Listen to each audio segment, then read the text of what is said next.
Now we have seen the evidence that Muhammad as a prophet was given an assignment and a duty to do as a prophet. Now, as the judge, let's see. Muhammad as the judge. Now the scholars of the sectarians will tell you that they will recite a particular verse. That is chapter 4, verse 65 of the Quran. I'm going to recite that verse to you, how the scholars are lying to you concerning that particular verse. So this, especially the Sunni scholars, they will bring up this verse. Then it says, فَلَا وَرَبِّكَ لَا يُؤْمِنُونَ حَتَّى يُحَكِّمُوكَ فِي مَا شَجَرَ بَيْنَهُمْ ثُمَّ لَا يَجِدُوا فِي أَنفُسِهِمْ حَرَجًا مِمَّا قَضَيْتَ وَيُسَلِّمُوا تَسْلِيمًا. The scholars will bring this verse and lie to you and say, this is why Muhammad has to judge for you from the hadith. They say Muhammad has to judge for you from Sahih Bukhari. So you go to Sahih Bukhari and see how Muhammad cut somebody's head or he killed somebody just to show you judgment. Now I'm going to disprove that and give you the evidence. So the verse says what? But no, by your Lord, they do not believe. He's talking about a particular group. When you read from up, of course, he's referencing it to Bani Israel, right? But let's assume he's talking about the believers itself. Now, by your Lord, they do not believe until they make you judge. They make you judge. Now, what is this prophet going to use to judge? I just told you the duty of a prophet among people. Chapter 2, verse 213. A prophet is given a book by God in order to judge among the people. So now if Muhammad is made a judge by the people, God says they make you judge in whatever they dispute among themselves and should find no difficulty within themselves from what you have decided and to submit with submission. So now if Muhammad has to judge, are you telling me he's going to take Sahih Bukhari to judge his people? What a foolish idea. God gave him a book and he put the book aside and used his opinion? Are you kidding me? Now let's see. We go to chapter 4, verse 105, the same chapter 105. Let's see which book was given to Muhammad to judge the people. Chapter 4, verse 105. So God says what? Inna anzalna ilayka al-kitaba bil-haqqi litakuma bayna an-nasi bima araka Allah wa la takun lil-kha'inina khasima. Indeed, we have revealed the book, that is the Quran, to you, Muhammad, in truth, so that you may judge. You get the point? So that you may use that book to judge between the people by what God has shown you, because he was shown the book of God. So now he has to use the book to judge the people, not to use the Sahih Bukhari or the garbages they have out there to judge the people. What are you telling me? You get the point? And God says, and do not be an adversary for the traitors. You don't have to be part of the traitors. Some don't argue for them. No. You have to be on the way of God. God gave Muhammad the book to judge the people with it. He didn't say judge them by Sahih Bukhari or judge them with your own Sunnah or whatever rubbish the scholars are telling you. Now, apart from that, I take you to chapter 13, verse 37. Let's see which judgment was given to Muhammad alayhi salam. Chapter 13, verse 37. Let's see which judgment was given to Muhammad alayhi salam. The evidence is clear in the Quran. If you don't read, you don't see. So he says, وَكَذَلِكَ أَنزَلْنَاهُ حُكْمًا عَرَبِيًّا وَلَئِنْ تَبَعْتَ أَهْوَاهُمْ بَعْدَ مَا جَاءَكَ مِنَ الْعِلْمِ مَا لَكَ مِنَ اللَّهِ مِنْ وَلِيٍّ وَلَا وَاقٍ. This is what God is saying. And thus have we revealed it as an Arabic judgment. The Quran is an Arabic language. The judgments which can be found in the Quran is an Arabic language. Concerning the zina, the 100 lashes, concerning whatever you find, the judgments you can find in the Quran is in Arabic language. Yours is just to know the interpretation and you know what God is passing on as a judgment. Simple. Now, so God says, and thus have we revealed it as an Arabic judgment. And if you should, you Muhammad alayhi salam, if you should follow their inclinations after what has come to you of the knowledge, because he has been given the knowledge of God from the book, right? You will have no guardian nor protector against God. So you are now telling me just because God says, فَلَا وَرَبِّكَ لَا يُؤْمِنُونَ حَتَّى يُحَكِّمُوكَ فِي مَا شَجَرَ بَيْنَهُمْ, and now you are telling me Muhammad should use the Sunnah or the lies the scholars are telling you to judge the people? Are you in your right senses? God has given him a book and he will leave the book aside and use Sahih Bukhari? Hatu bur'anakum in kuntum sadiqin. I'm waiting for you. The next one is in chapter 5, verse 48. Let's see what God told the prophet to use for judgment. Chapter 5, verse 48, Surah Al-Ma'idah. God says what? وَأَنزَلْنَا إِلَيْكَ الْكِتَابَ بِالْحَقِّ مُصَدِّقًا لِمَا بَيْنَ يَدَيْهِ مِنَ الْكِتَابِ وَمُهَيْمِنًا عَلَيْهِ. Then he says, فَاحْكُمُوا بَيْنَهُمْ بِمَا أَنزَلَ اللَّهُ.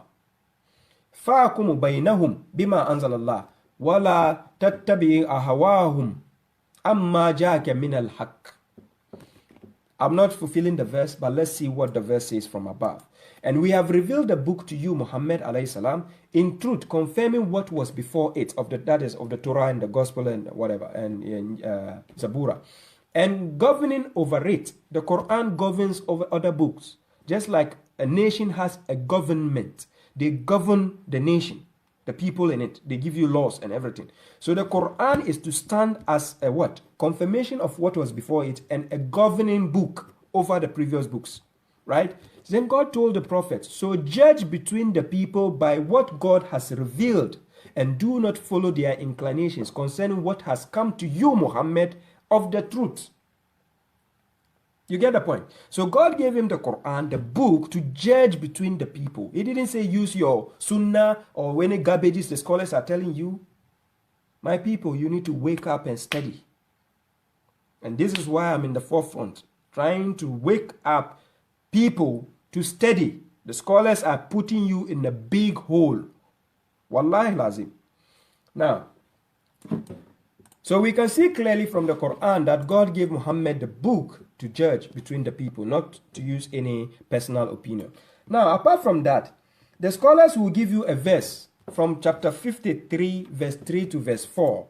They normally give you that verse and then they interpret it in a different way to twist your understanding. So I'm going to disprove that right now. Chapter 53, verse 3 to verse 4, it says, وَمَا يَنْتِقُ عَنِ الْهَوَىٰ إِنْ هُوَ إِلَّا وَحْيُ يُوحَىٰ. Now, they forgot that God gave Muhammad two assignments. He gave him the prophethood and messengership. Muhammad was not only a messenger, he was a prophet and a messenger of God. But now if God says, وَمَا يَنْتِقُ عَنِ الْهَوَىٰ إِنْ هُوَ إِلَّا وَحْيُ يُوحَىٰ, you should ask yourself, in which category of his duties is God referring to here?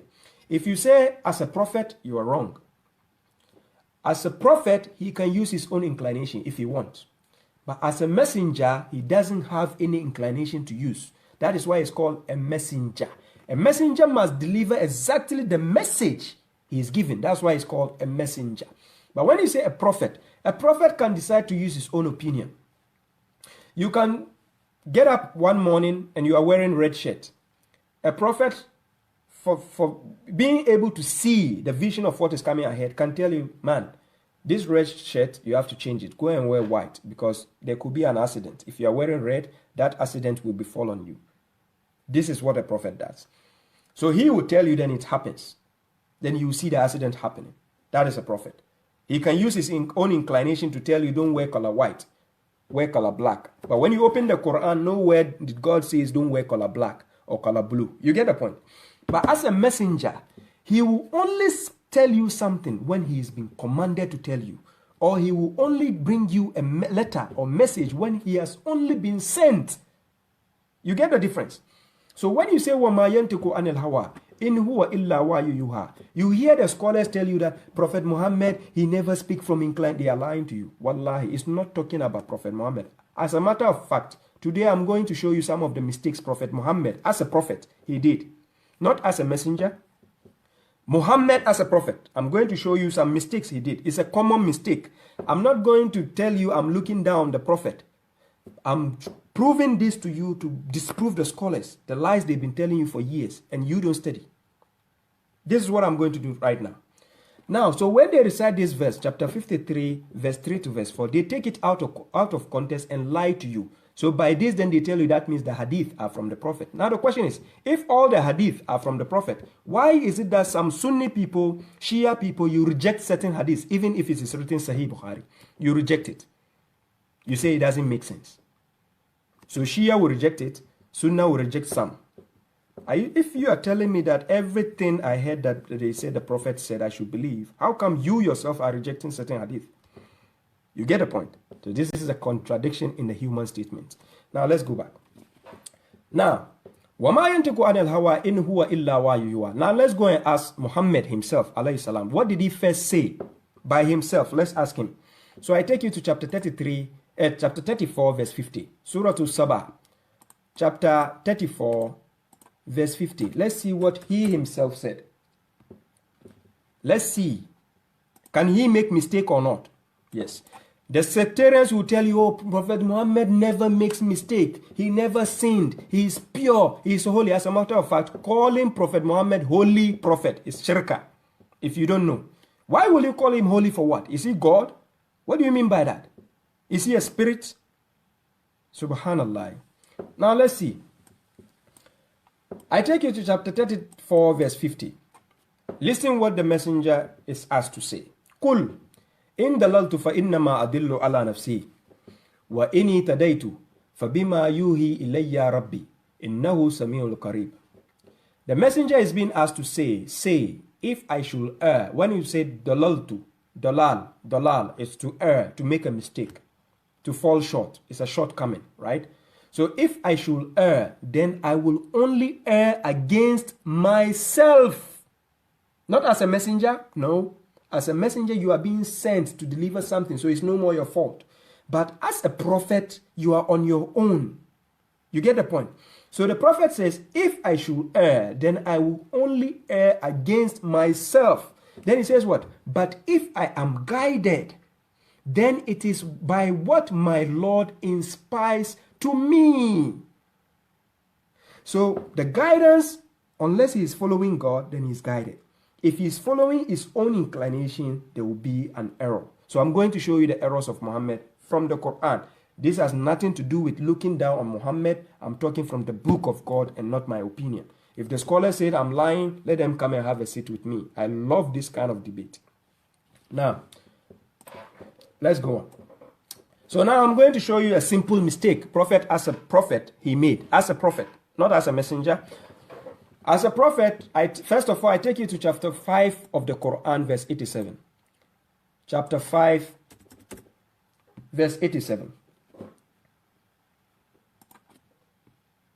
Okay, 1 hour 40 minutes. Yes. Chapter 5, verse 87 says, Ya ayyuhallazina amanu, la tuharrimu tayyibatin ma ahallallahu lakum, wa la ta'tadun, inna Allah la yuhibbul mu'tadin. O you who believe, do not prohibit good things. Ladies and gentlemen, listen carefully. O you who believe, do not prohibit good things which God has made lawful. Do not prohibit things, good things. If God says it's halal, don't come out with your big mouth and say it's haram. Listen carefully. So God started by saying, oh, you who believe, do not. Now, we know simply that Muhammad believes in the book of God. He believes in the words. I showed you. Chapter 7, verse 158. Chapter 2, verse 285. Amana rasulu bima unzila ilayhi min rabbihi wal mu'minun. Kullun amana billahi wa malaikatihi wa kutubihi wa rusulihi. La nufarriqu bayna ahadin min rusuli. Right? Muhammad believes in all this. So God is talking to us, including him, because he received the Quran. God already told him to follow. Now listen. So God says, do not prohibit good things, because whatever God gives you as lawful is good. So good things which God has made lawful for you, and do not trespass. Because when you prohibit it, you are trespassing a law. Indeed, God does not like the trespass. Now let me show you the simple mistake Prophet Muhammad did. I repeat again, I'm not here to look down on the Prophet. I respect him as a honorable man. I'm just talking from the book of God. If you want to do any accusations, if you go and accuse God. Now I take you to chapter 66, verse 1. After seeing that God is warning us, do not prohibit the good things God has made lawful. Right? Right?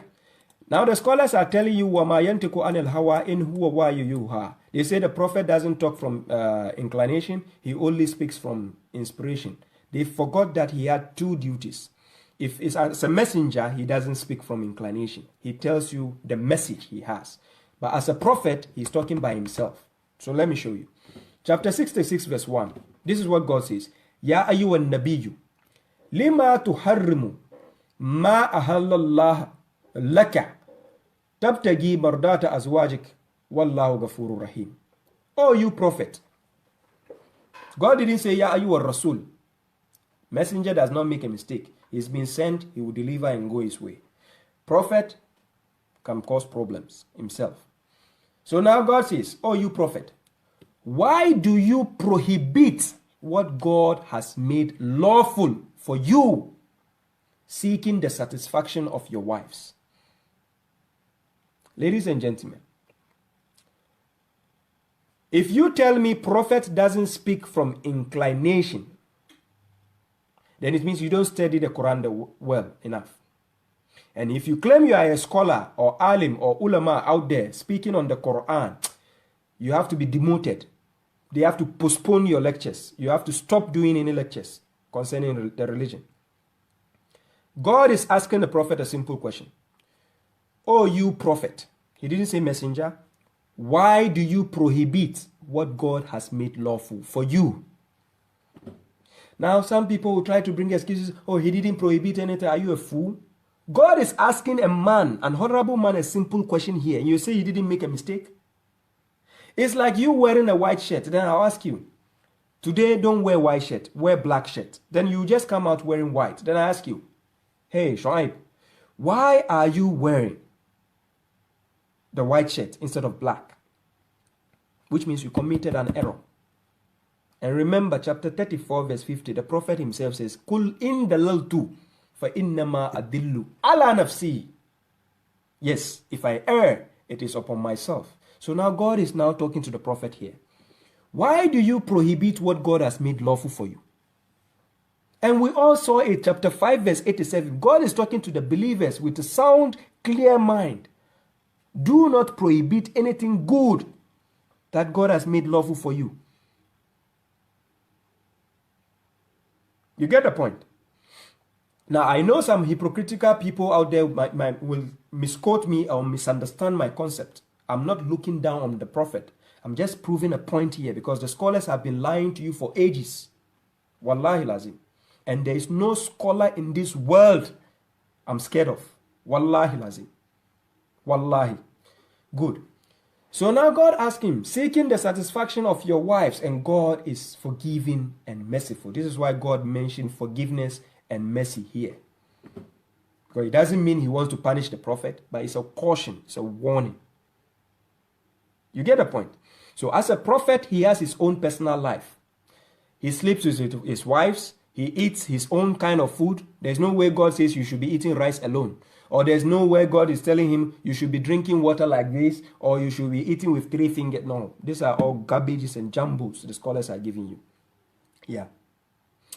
Now, so if you claim the prophet doesn't speak for our hawa, this is the first contradiction here. The prophet has his own inclination. He can choose to do something. He can make mistake. That's as a prophet. Yes. He's a human being in the first place. You should understand. It's not an angel. A human. To err is human. It is only God, according to chapter 20, verse 52, that doesn't make mistake. La yadillu rabbi wa la yansa. Right? God does not make mistake. If I'm right, let me confirm. Chapter 20, verse 52. Yes, I'm right. La yadillu rabbi wa la yansa. God does not err, nor does he forget. But to err is human. To forget is human. Yes. So this is the point I'm trying to prove to you. I'm not looking down on the prophet. Don't misjudge me or misquote me. Now let's go on. I'm going to show you another mistake by the prophet. Chapter 9, verse 43. Surah At-Tawbah, chapter 9, verse 43. Let's see another mistake by the prophet. Chapter 9, verse 43. Now check. He says, Afa Allahu anka. Anka is talking to second person pronoun. That is Muhammad alayhi salam. Afa Allahu anka. Then he says what? Lima azinta lahum hatta يتبين لك الذين صدقوا وتعلم الكاذبين. God is asking him a question. God has pardoned you. Listen carefully, because he made a mistake. When someone pardons you, it means you have erred, you have made a mistake. So God has pardoned you. Anka is talking to Muhammad alayhi salam. Why did you give them permission until those who were truthful became clear to you and you found out the liars? It's a question to Muhammad alayhi salam. Now tell me, if a person didn't make mistake, will God ask him why? It's like telling your children, your kid or your husband or your wife that don't put this here. And then you come home and they put this here. The first question you ask her, why did you put this thing here? The word why is a question, it's a negative question. That means there is a problem. Why? That's why God started by saying, Afallahu anka. God has pardoned you. He made mistake as a prophet. He's a human. You can see in those mistakes he did, it has nothing to do with messengership. He was dealing with his own, choice. So now the prophet simply told you in the Quran chapter 34 verse 50, Kul in dalaltu fa innama adillu ala nafsihi. That is different. That is on him. You get the point. So this is the second mistake. I can keep showing you mistakes he did. Yes? You get a point. I have lectures whereby I've shown that type of mistake he did as a prophet. As a messenger, no mistake. He gives the proofs. Yes. What God told him to do, he does it.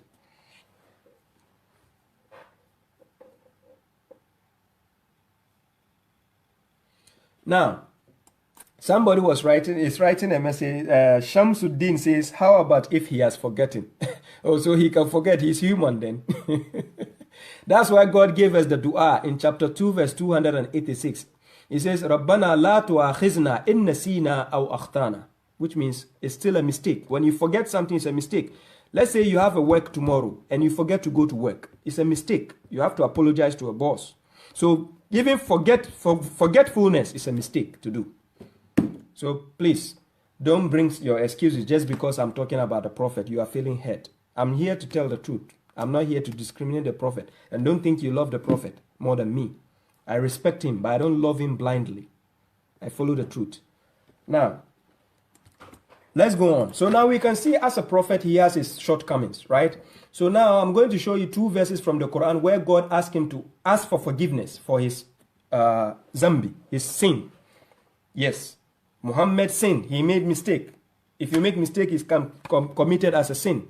If you are in an exams hall and you make a mistake on a sheet of paper, you get wrong for it because you make a mistake and you'll be punished for it. And it's a mistake. You need to be punished. So God asked him to ask for forgiveness. So let me show you the evidence. We go to chapter 40, verse 55. Surah Al-Ghafir. Chapter 40, verse 55. See what God said. God says what? Fasbir.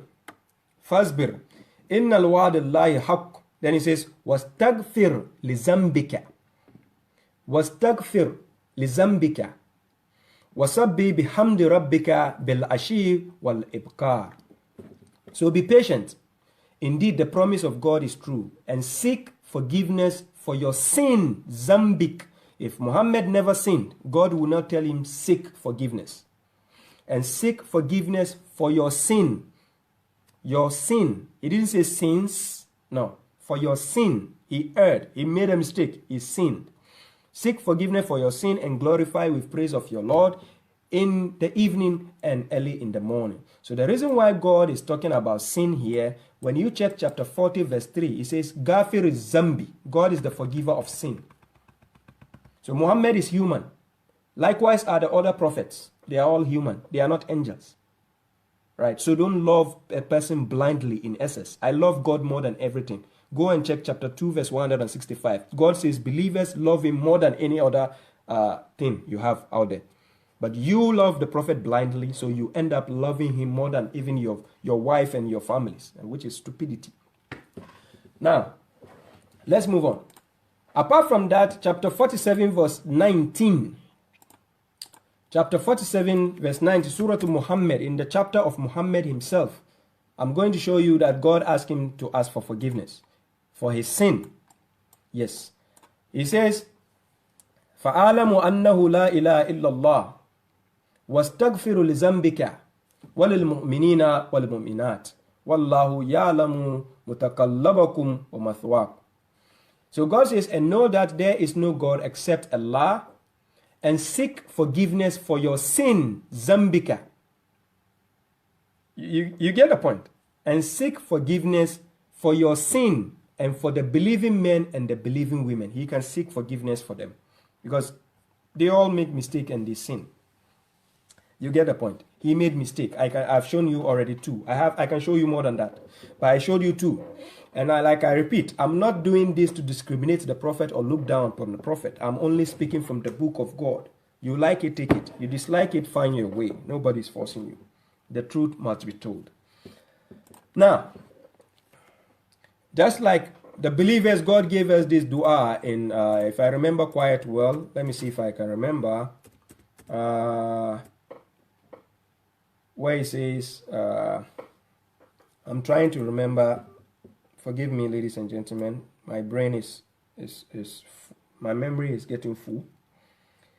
It says, ربنا إننا سمينا مناديا ينادي الإيمان أن آمنوا بربكم فآمنا ربنا فاغفر لنا ذنوبنا ربنا فاغفر لنا ذنوبنا وكفر عنا سيئاتنا وتوفنا مع الأبرار ربنا فاغفر لنا ذنوبنا. You don't make any mistake. Why are you telling God to forgive you for your zunubi, for your zambi? It doesn't make sense. How can you, out of your stupidity and ignorance, stand in front of people and say the prophet doesn't make mistake? Is he God? Are you kidding me? Now let's go on. So now we can see prophet as a human being. He has erred. He makes mistake and he asks for forgiveness. Right? Good. Now we are going to see the Quran and the Sunnah. After this, then we go to see the duties of a messenger before the topic brings to an end. So now the Quran and the Sunnah. First of all, the scholars will be lying to you that prophet, apart from the Quran, you have to follow his Sunnah. There's nothing like that. It's a lie. There's nothing like Sunnah in Nabi in the Quran. It's an invention, interpolation. It's a wrong concept. And I'm going to show you today. When you go to chapter 33, verse 38, as a matter of fact, Prophet Muhammad was only following the Sunnah of God. Only. He wasn't following the Sunnah of Muhammad. No, he doesn't have any as such. So I'm going to show you the evidence. Chapter 33, then we go to verse 38. Chapter 33, verse 38. Let's see the evidence. What God says concerning Sunnah. He says, Ma kana ala nabiyyi. You can see he's talking about the prophet, not the messenger. Ma kana ala nabiyyi min harajin fi ma faradallahu lahu. Listen carefully. Ma kana ala nabiyyi min haraj fi ma faradallahu lahu. Sunnatallahi fi allazina khalahu min qabl. Wa kana amrullahi qadaran maqdura.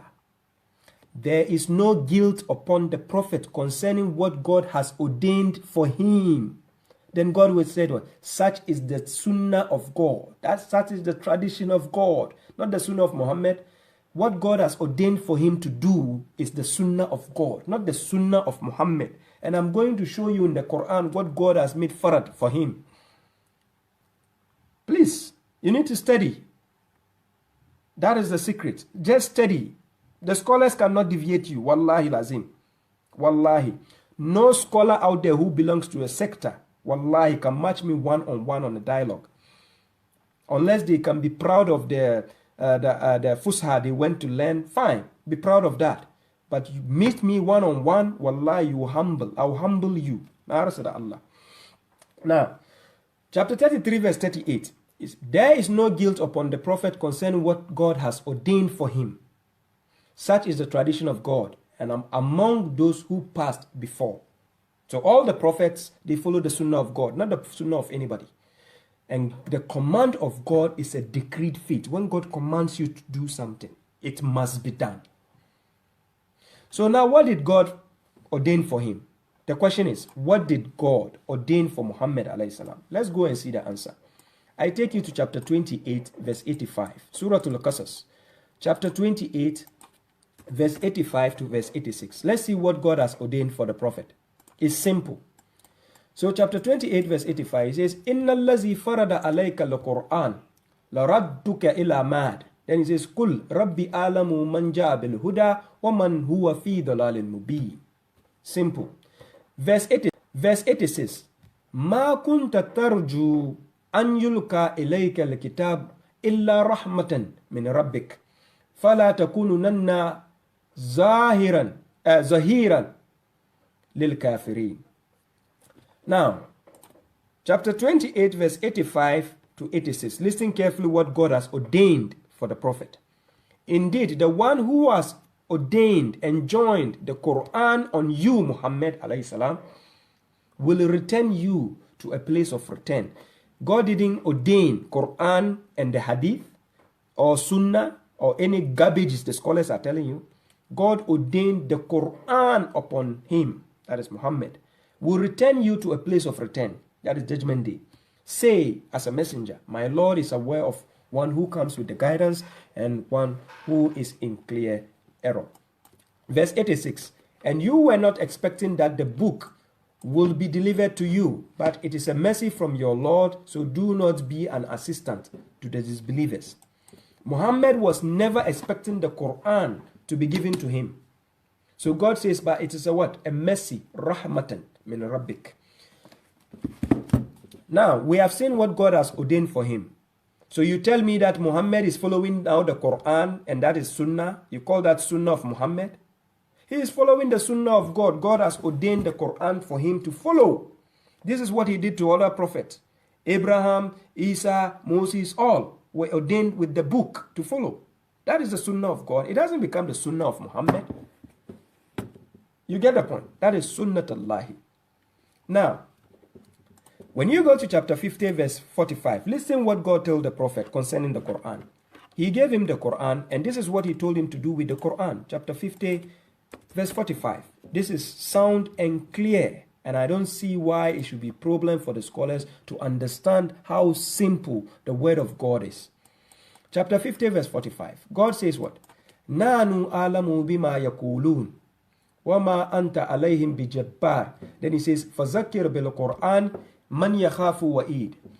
We are aware of what they say, and you are not a dictator over them. You, Muhammad, you don't dictate for them. No. So remind by the Quran whoever fears my threat. They didn't say he should remind you by his Sunnah. Which Sunnah? Which Sunnah? God only ordained the Quran to him. So God says you are not a dictator for them. He does not dictate for you what to do. He's been given an assignment. That is to remind to you by the Quran. He used the book of God and remind you that is the Sunnah of God. Where does this garbage Sunnah of Muhammad come from? That you are lying to yourself. What is the Sunnah to Nabi? Who gave you that? This is the book of God. You claim you have knowledge. Come out, let's sit down. And open the book of and show us where he says he gave you some jumbles you are forming for yourself saying Sunnah to Nabi. Now, so we can see where God is telling us that prophets should use the book and remind the people with it. Not to use Sahih Bukhari or any garbages they are telling you. No. Now, apart from that, now let's go and see what Muhammad himself told the people concerning the Quran. Chapter 6 verse 19. Chapter 6 verse 19. Let's see what Muhammad himself said concerning the Quran. Suratul An'am. This is what he said. When you go in the surah, it is talking about the witness between him and the people. So he says, Kul ayyu shay'in akbaru shahadat. Then he says, Kulillahu shahidu bayni wa baynakum wa uhiya ilayya hadha al-Qur'an li unzirakum bihi wa man balag. Say, what at all is greater in testimony? Say, God is a witness between me and you, that this Quran has been inspired to me in order to warn you by it and whoever it may reach. So Muhammad didn't say hadith of Sahih Bukhari or any jumbles out there or his Sunnah of Muhammad was inspired to him to warn you. No. He's been asked to use the Quran to warn you and whomever it may reach. The same Quran was inspired to him to remind you with it. to warn you by it, and to recite to you. So let's see the evidences on what he himself said. Apart from that, you go to chapter 27, verse 91 to 92, Surah Al-Namal. Chapter 27, verse 91 to 92. Let's see what it says.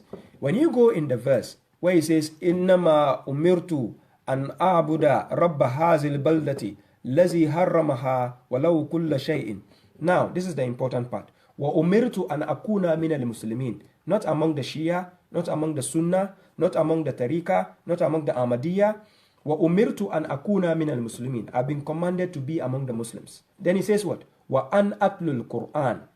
And to recite the Quran, not to recite any hadith to you, not to recite Sahih Bukhari or Sahih Muslim, no. Wa an atlul Quran. And to recite the Quran. He has been ordained to do all this. Right? And then he says what? فَمَنْ انْتَدَى فَإِنَّمَا يَعْتَدِي لِنَفْسِهِ. And whoever is guided, then he's only guided for himself. Because at the end of the day, I go 6 feet, you go 6 feet. We are on our own. I don't do my work and come and take your salary. No, I do my work and get my salary. You do your work, you get your salary. If you want, follow it. If you don't want, go your way. Nobody is forcing you. So whoever is guided, then he is only guided for himself. And whoever is misguided, then say, I am only one of the warners. Simple. Just warning, he goes his way. He is not a dictator over you. Chapter 6, verse 107. Go and check. Muhammad can never be your wakil, neither can he be a dictator for you. Neither can he be any support for you. No. Now, so we can see the evidences that Muhammad himself, alayhi salam, talking from the Quran, he told you that he's been inspired to recite the Quran to you, to warn you by the Quran. And then we go to chapter 17, verse 45 to verse 46. Let's see what Muhammad does to his people. Which book did he read to the people? Did he read Sahih Bukhari? Or did he read any other jumbos, garbages they are telling you? No. He only read the Quran to his people. So let's see. Chapter 17, verse 45. It says, وَإِذَا قَرَأْتَ الْقُرْآنَ جَعَلْنَا بَيْنَكَ وَبَيْنَ الَّذِينَ لَا يُؤْمِنُونَ بِالْآخِرَةِ حِجَابًا مَسْتُورًا وَجَعَلْنَا عَلَى قُلُوبِهِمْ أَكِنَّةً أَنْ يَفْقَهُوا وَفِي آذَانِهِمْ وَقْرًا وَإِذَا ذَكَرْتَ رَبَّكَ فِي الْقُرْآنِ وَحْدَهُ وَلَّوْا عَلَى أَدْبَارِهِمْ نُفُورًا. And whenever you read the Quran, listen carefully. And whenever you, Muhammad, that's why it says qara'ata, is talking to a second person pronoun. Whenever you read the Quran, we place a concealed partition between you and those who do not believe in the hereafter. Verse 46. It says, Salam Ashraf Arab Saganka. And we place coverings over their hearts lest they comprehend it, and deafness in their ears. And when you mention your Lord in the Quran alone, they turn away on their backs in aversion. Just like when I'm doing my lectures, when the Sunnis come and see me, they are angry. When the Shia sees me, he's angry. When the Ahmadiyya sees me, he's angry. When the Tariqah to Tijaniya, some of them, not all of them, see me, they're angry. You get the point? Because I'm not using Sahih Bukhari or Sahih Muslim or Jami at-Tirmidhi or Abu Dawood or whatever they have out there. You get the problem? So it didn't start from me. Even Muhammad alayhi salam at his time, when he read the Quran, some of his people didn't like it. So how much more now? You get the point? Good. So we can see Muhammad alayhi salam read the Quran only as a prophet to the people, nothing else. Now let's go and see the duties of the messengers. I'm checking my time. I guess this topic can go up to 3 hours. I guess maybe I have 1 hour to go. Now, duties of the messengers. When you go to chapter 64, sorry ladies and gentlemen, I need water, my voice is. Now we are going to check the duties of the messengers. Now, when I take you to chapter 64 verse 12. Now, if you want to understand what the duty of a messenger is, you can only ask the sender of a messenger, that is God. So just like when a person is working for like a delivery company, just like a post office company, and they have to deliver something to you, they can only be sent by the head of the company, that is the company, has to tell the messenger where to take the message to. Now you can only understand who a messenger is through the one who sent him, not somewhere else. So the messenger is given a book, a message to bring to you. When he brings the message, the first thing you ask, who sent you? The one who sent you is who can tell you. Who sent him is the one who can tell you 100% who this messenger is. So now let's go to the book and see the duties of, or the duty of the messengers. Simple. Now, I take you to chapter 64, verse 12 of the Quran, Surah Al-Taghabun. Let's see this evidence.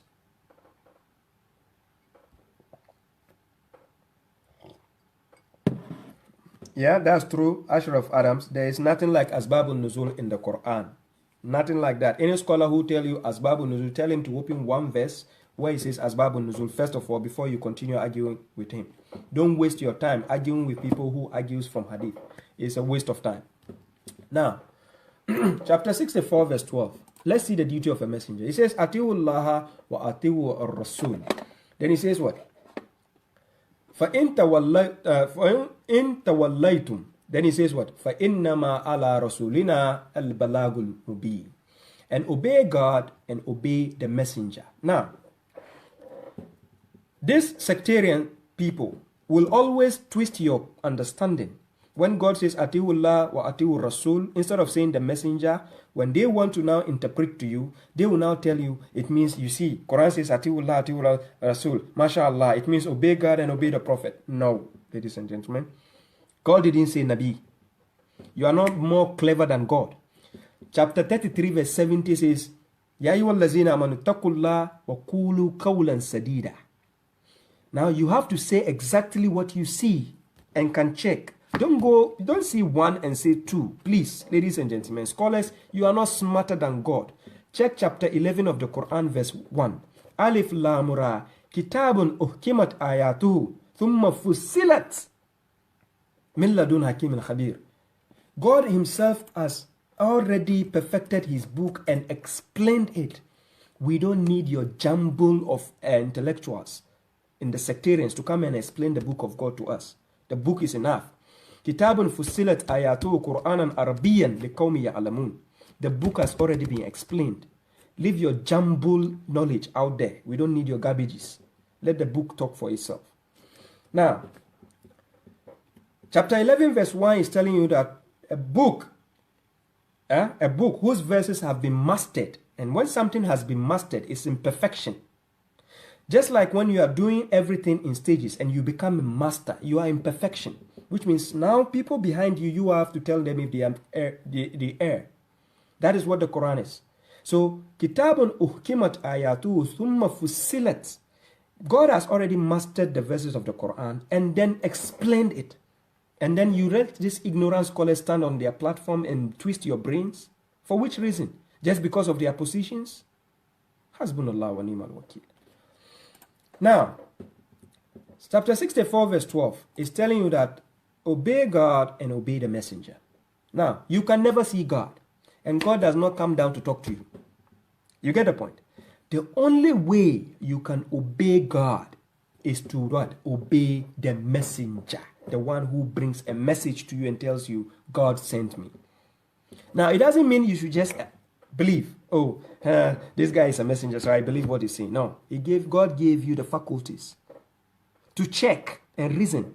That's why chapter 17 verse 36 says, وَلَا تَكَفُ مَا لَيْسَ لَكَ بِهِ إِلْمٍ إِنَّ السَّمَعَ وَالْبَصَرَ وَالْفُؤَادَ كُلُّ أُولَٰئِكَ كَانَ عَنْهُ مَسْئُولًا. Chapter 17 verse 36. Do not pursue that of which you have no knowledge. Ask 90% of the Muslims out there, whatever they are practicing in their religion, ask them to prove to you and see how do you be laughing at them. About 90% are ignorant out there. Wallahi lazim. Wallahi. And I'm not even talking about the tabi'in, the followers. I'm talking about even the scholars you are seeing, the mufti mengs, the zakir. Stop seeing that they are quoting verses. It is out of context. Wallahi lazim. Because whenever they quote a verse, they have to bring the garbages called hadith to tell you they are explaining the words of God. How foolish can some scholars be? God is telling you the book is mastered and explained by him. Now you are telling me you cannot understand, so you need a human clarification, that is explanation, to explain the word of God, which is already explained.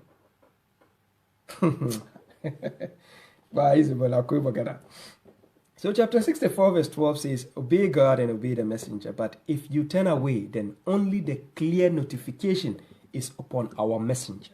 This is God talking. He sends the messengers and he is telling you the duty of a messenger. Now, apart from that, I take you to chapter what? 14 verse 4 of the Quran, Surah Al-Ibrahim, chapter 14 verse 4. Let's see the duty of a messenger at the same time.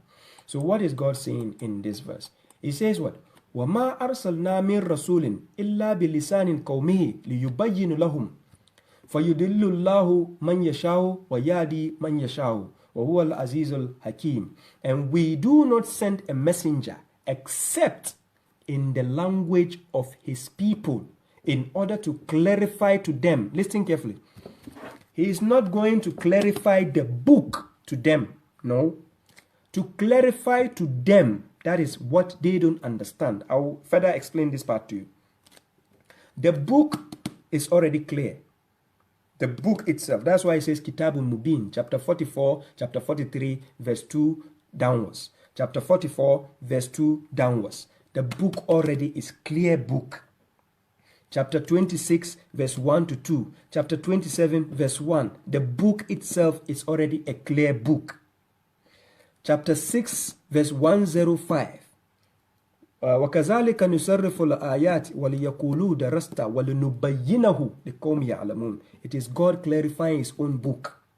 Yours is just to get the knowledge. Then you can understand. Somebody might say, well, okay, what are you, Shuaib, doing? I'm not doing anything but interpreting. I just interpret and bring it to a different language. And this is why I'm speaking in English. So you don't say I'm explaining the Quran. The Quran is already explained.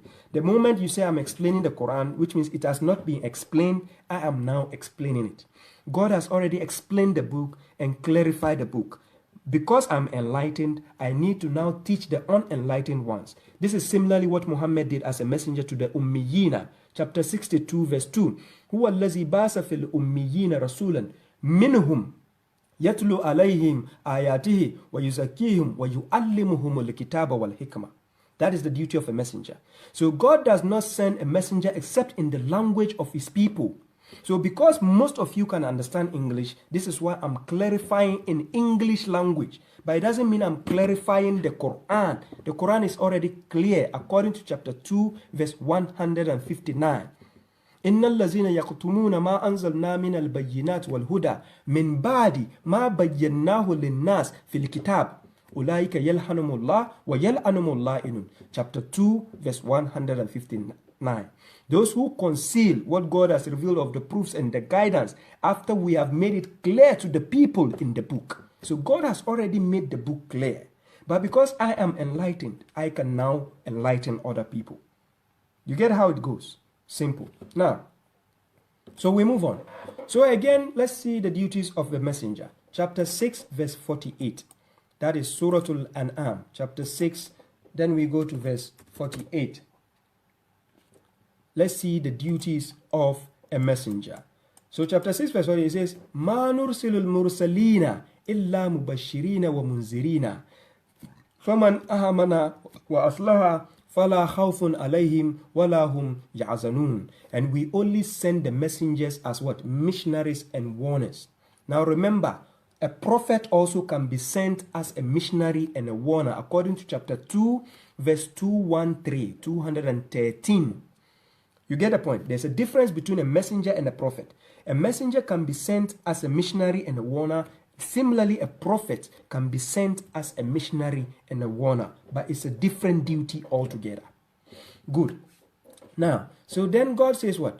So whoever believes and reforms, there will be no fear upon them, nor will they grieve. The duty of a messenger is to deliver the message he has been sent with. Simple.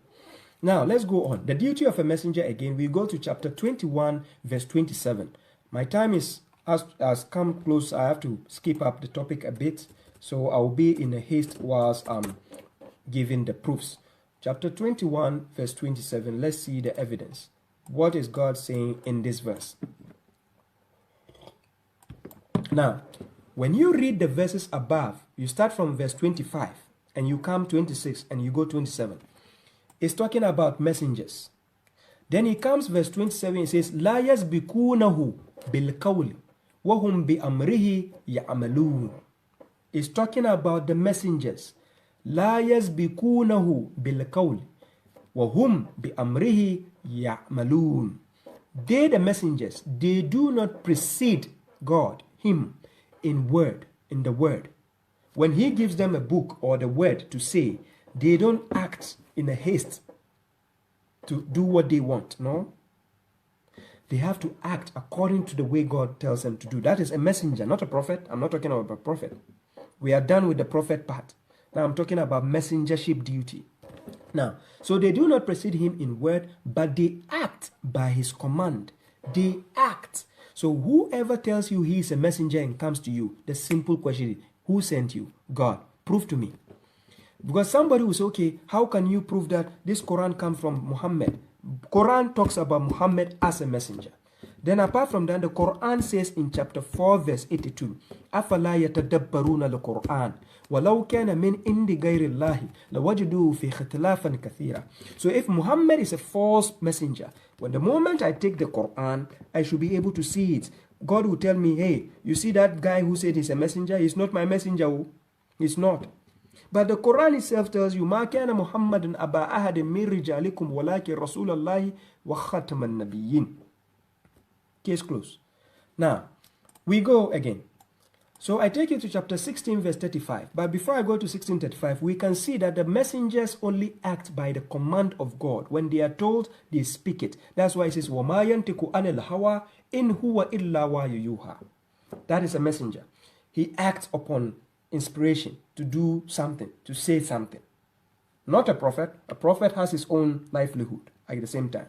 Yes, one person can have two assignments, but we are not talking about a prophet now, a messenger.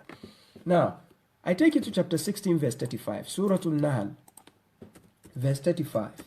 Let's see the duties of a messenger. Still, this is God talking. We are not reciting anybody's other book. And if the scholars are out there watching me and they say I'm lying, I call for a simple thing, a dialogue. Inbox me, we arrange. Simple. Now, chapter 16, verse 35. وَقَالَ الَّذِينَ أَشْرَكُوا لَوْ شَاءَ اللَّهُ مَا أَبَدْنَا مِن دُونِهِ مِن شَيْءٍ نَانُ وَلَا آبَاؤُنَا. Then he says, وَلَا حَرَّمْنَا مِن دُونِهِ مِن شَيْءٍ. Then he says what? كَذَلِكَ فَعَلَ الَّذِينَ مِن قَبْلِهِمْ فَهَلْ عَلَى الرُّسُلِ إِلَّا الْبَلَاغُ مُبِينٌ. Now God is asking a question. فَهَلْ عَلَى الرُّسُلِ إِلَّا الْبَلَاغُ مُبِينٌ. What does the verse say? And those who associated others or who associate others will say, if God had willed, we will not have worshipped anything besides him. We know our fathers. You get the point. Nor will we outlaw anything besides his. Likewise did those before them. So is there upon the messengers other than the clear notification? Who is asking the question? God is asking a question now. فَهَلْ عَلَى الرُّسُلِ إِلَّا الْبَلَاغُ مُبِينٌ. It is God who sent messengers. Now he is telling me and you by asking us a question. Is there any other duty upon the messengers apart from delivering a clear notification? Because a messenger is somebody who has been sent with a message to deliver. You get the point? Good. So now we've seen the proofs. Now to top it again, I take you to chapter 28 verse 47. That is Surah Al-Qasas. Let's see what God says concerning messengers when they come. This is what happens. Chapter 28 verse 47. وَلَوْلَا أَن تُصِيبَهُمْ مُصِيبَةً بِمَا قَدَّمْتْ أَيْدِيهِمْ. Then he says what?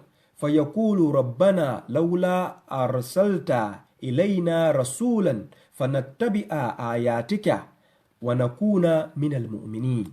And if not that a misfortune should strike them for what their hands have sent forth, then they will say, our Lord, why did you not send a messenger to us? Then we could follow your verses. Because when a messenger comes, he brings to you the messages of God. Not to follow the messenger's opinion. A messenger doesn't have opinion. That's why it's called a messenger. You get the point? A messenger. He brings the message and go his way. You don't start asking him questions. Why did you bring me this message? No, he's asked to deliver it. Now, and be among the believers. This is what they will ask. And similarly, when you go to chapter 20, verse 134, there's a similar scenario there. Now, we are going to use the messenger, which is Muhammad alayhi salam. We've already seen Muhammad as a prophet. Now we are going to see Muhammad as a messenger according to the Quran. Right? Remember, God says in chapter 33, verse 21, لَقَدْ كَانَ لَكُمْ فِي رَسُولِ اللَّهِ أُسْوَةٌ حَسَنَةٌ. God didn't say لَقَدْ كَانَ لَكُمْ فِي نَبِيِّ اللَّهِ. No. Because if we have to follow the examples of the prophet as well, the mistakes he has done, we have to do it too. Yes. When something is not haram, we have to say it's haram. That is the point. This is why God never made such a mistake to tell you لَقَدْ كَانَ لَكُمْ فِي نَبِيِّ اللَّهِ. No. He says لَقَدْ كَانَ لَكُمْ فِي رَسُولِ اللَّهِ. Because messengers only act on the message. They don't follow their inclination, opinions. You get the point? Now, so we are going to use Muhammad as a messenger to give the examples. But first of all, Muhammad as a messenger was spoken to directly in the Quran 2 times as a messenger. Chapter 5 verse 41 and chapter 5 verse 67. Ya ayyuhar rasul. Ya ayyuhar rasul. Because he has 2 assignments. He had 2 assignments. He's a prophet and a messenger. So when God is speaking to him as a prophet, he says, Ya ayyuhan nabi. When God is speaking to him as a messenger, he says, Ya ayyuhar rasul. Good. Now we go to chapter 5 verse 67. Let's see the duty of Muhammad as a messenger. God is now going to tell us. He sent him, right? So let's see the duty. Chapter 5 verse 67. Now this is actually simple, but the scholars are deviating you from it. I give you the evidence today, inshallah. Ya ayyuhar rasul. Balligh ma unzila ilayka min rabbik. Wa in lam taf'alu. Fama ballagta risalatahu. Wallahu yasimuka minan nas. Inna Allah la yadil qawm al-kafirin. He says, oh, you messenger. He's talking to Muhammad as a messenger. Listen carefully. He's talking to Muhammad as a messenger. God doesn't need to say, oh, Muhammad. No, because Muhammad will be confused. Are you talking to me in my messengership duty, or are you talking to me in my prophethood duty? You get the point. So this is why God has to choose the titles, whereby when he's addressing him, it doesn't mean God is afraid of him. Some ignorant scholars will tell you because Muhammad is shy, God is shy of Muhammad, he cannot call Muhammad with his name. Are you? Why is it Oh, you messenger, convey what has been revealed to you from your Lord. You see, and if you do not, then you have not conveyed his message. Not your message, his message. And this is why you are a messenger. A messenger is someone who carries a message, or a messenger is someone who delivers a message. That's why you call a messenger. Messenger. Now, God told him, oh, you messenger, convey what has been revealed to you from your Lord, and if you do not, then you have not conveyed his message.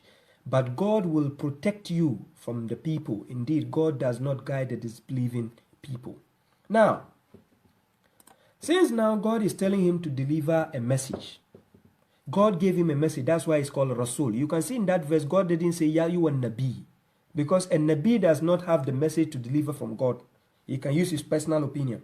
But a messenger is called a messenger because he is taking the message from somebody or someone and give it to you. So now, God told him if he doesn't do that, he has not delivered the message. But yes, he delivered the message. That's why we have the Quran. But when the scholars want to lie to you, they start bringing Sahih Bukhari, Sahih Muslim. Why don't they write the name of Muhammad? Why are they writing Rawahul Muslim, Rawahul Bukhari? And out of the foolishness, they will tell you the same people who wrote the Quran are the same people who wrote the Hadith. Show me where Bukhari's signature is on the Quran. As a matter of fact, give me one chapter where Sahih Bukhari signed and wrote his name there that he wrote Quran. Are you kidding me? You allow the scholars to tell you the same people who wrote the Quran are the same people who wrote the Hadith. Why do they have the signature of Sahih Bukhari there? Whose signature is on the Quran? It is God, chapter 10, verse 37.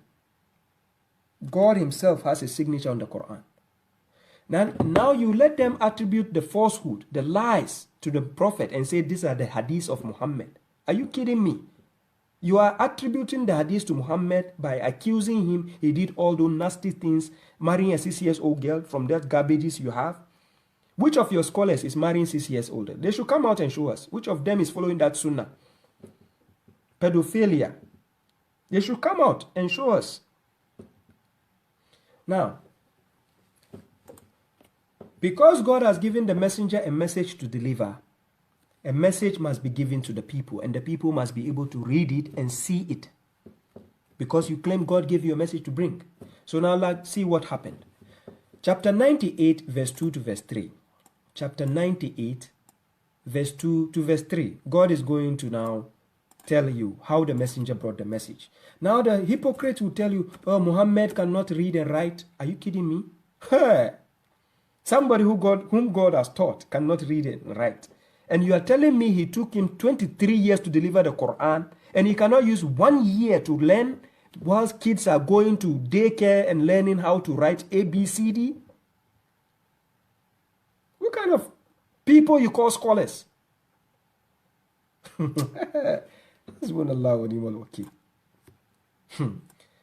Chapter 98, verse 2 to verse 3. It says, Rasulun min Allah yatulu suhufan mutahhara fiha kutubun qayyima.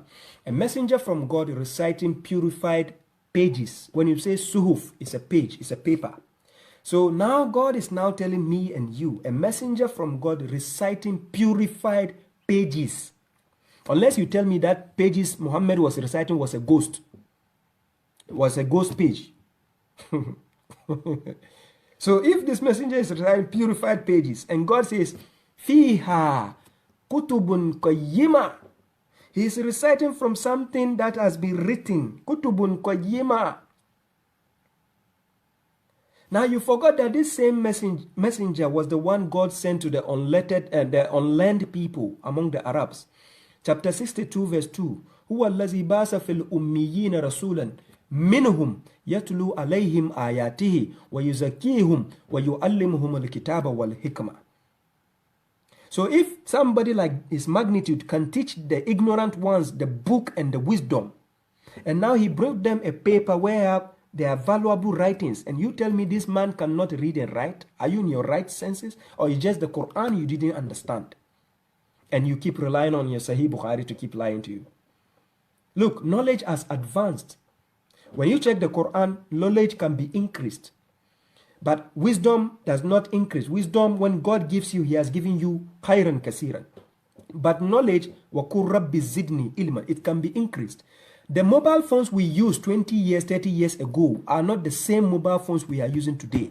The computers we are using 30 years ago are not the same computers we are using today. Knowledge advances. Don't keep fooling yourself, letting the scholars telling you stories which are ancient.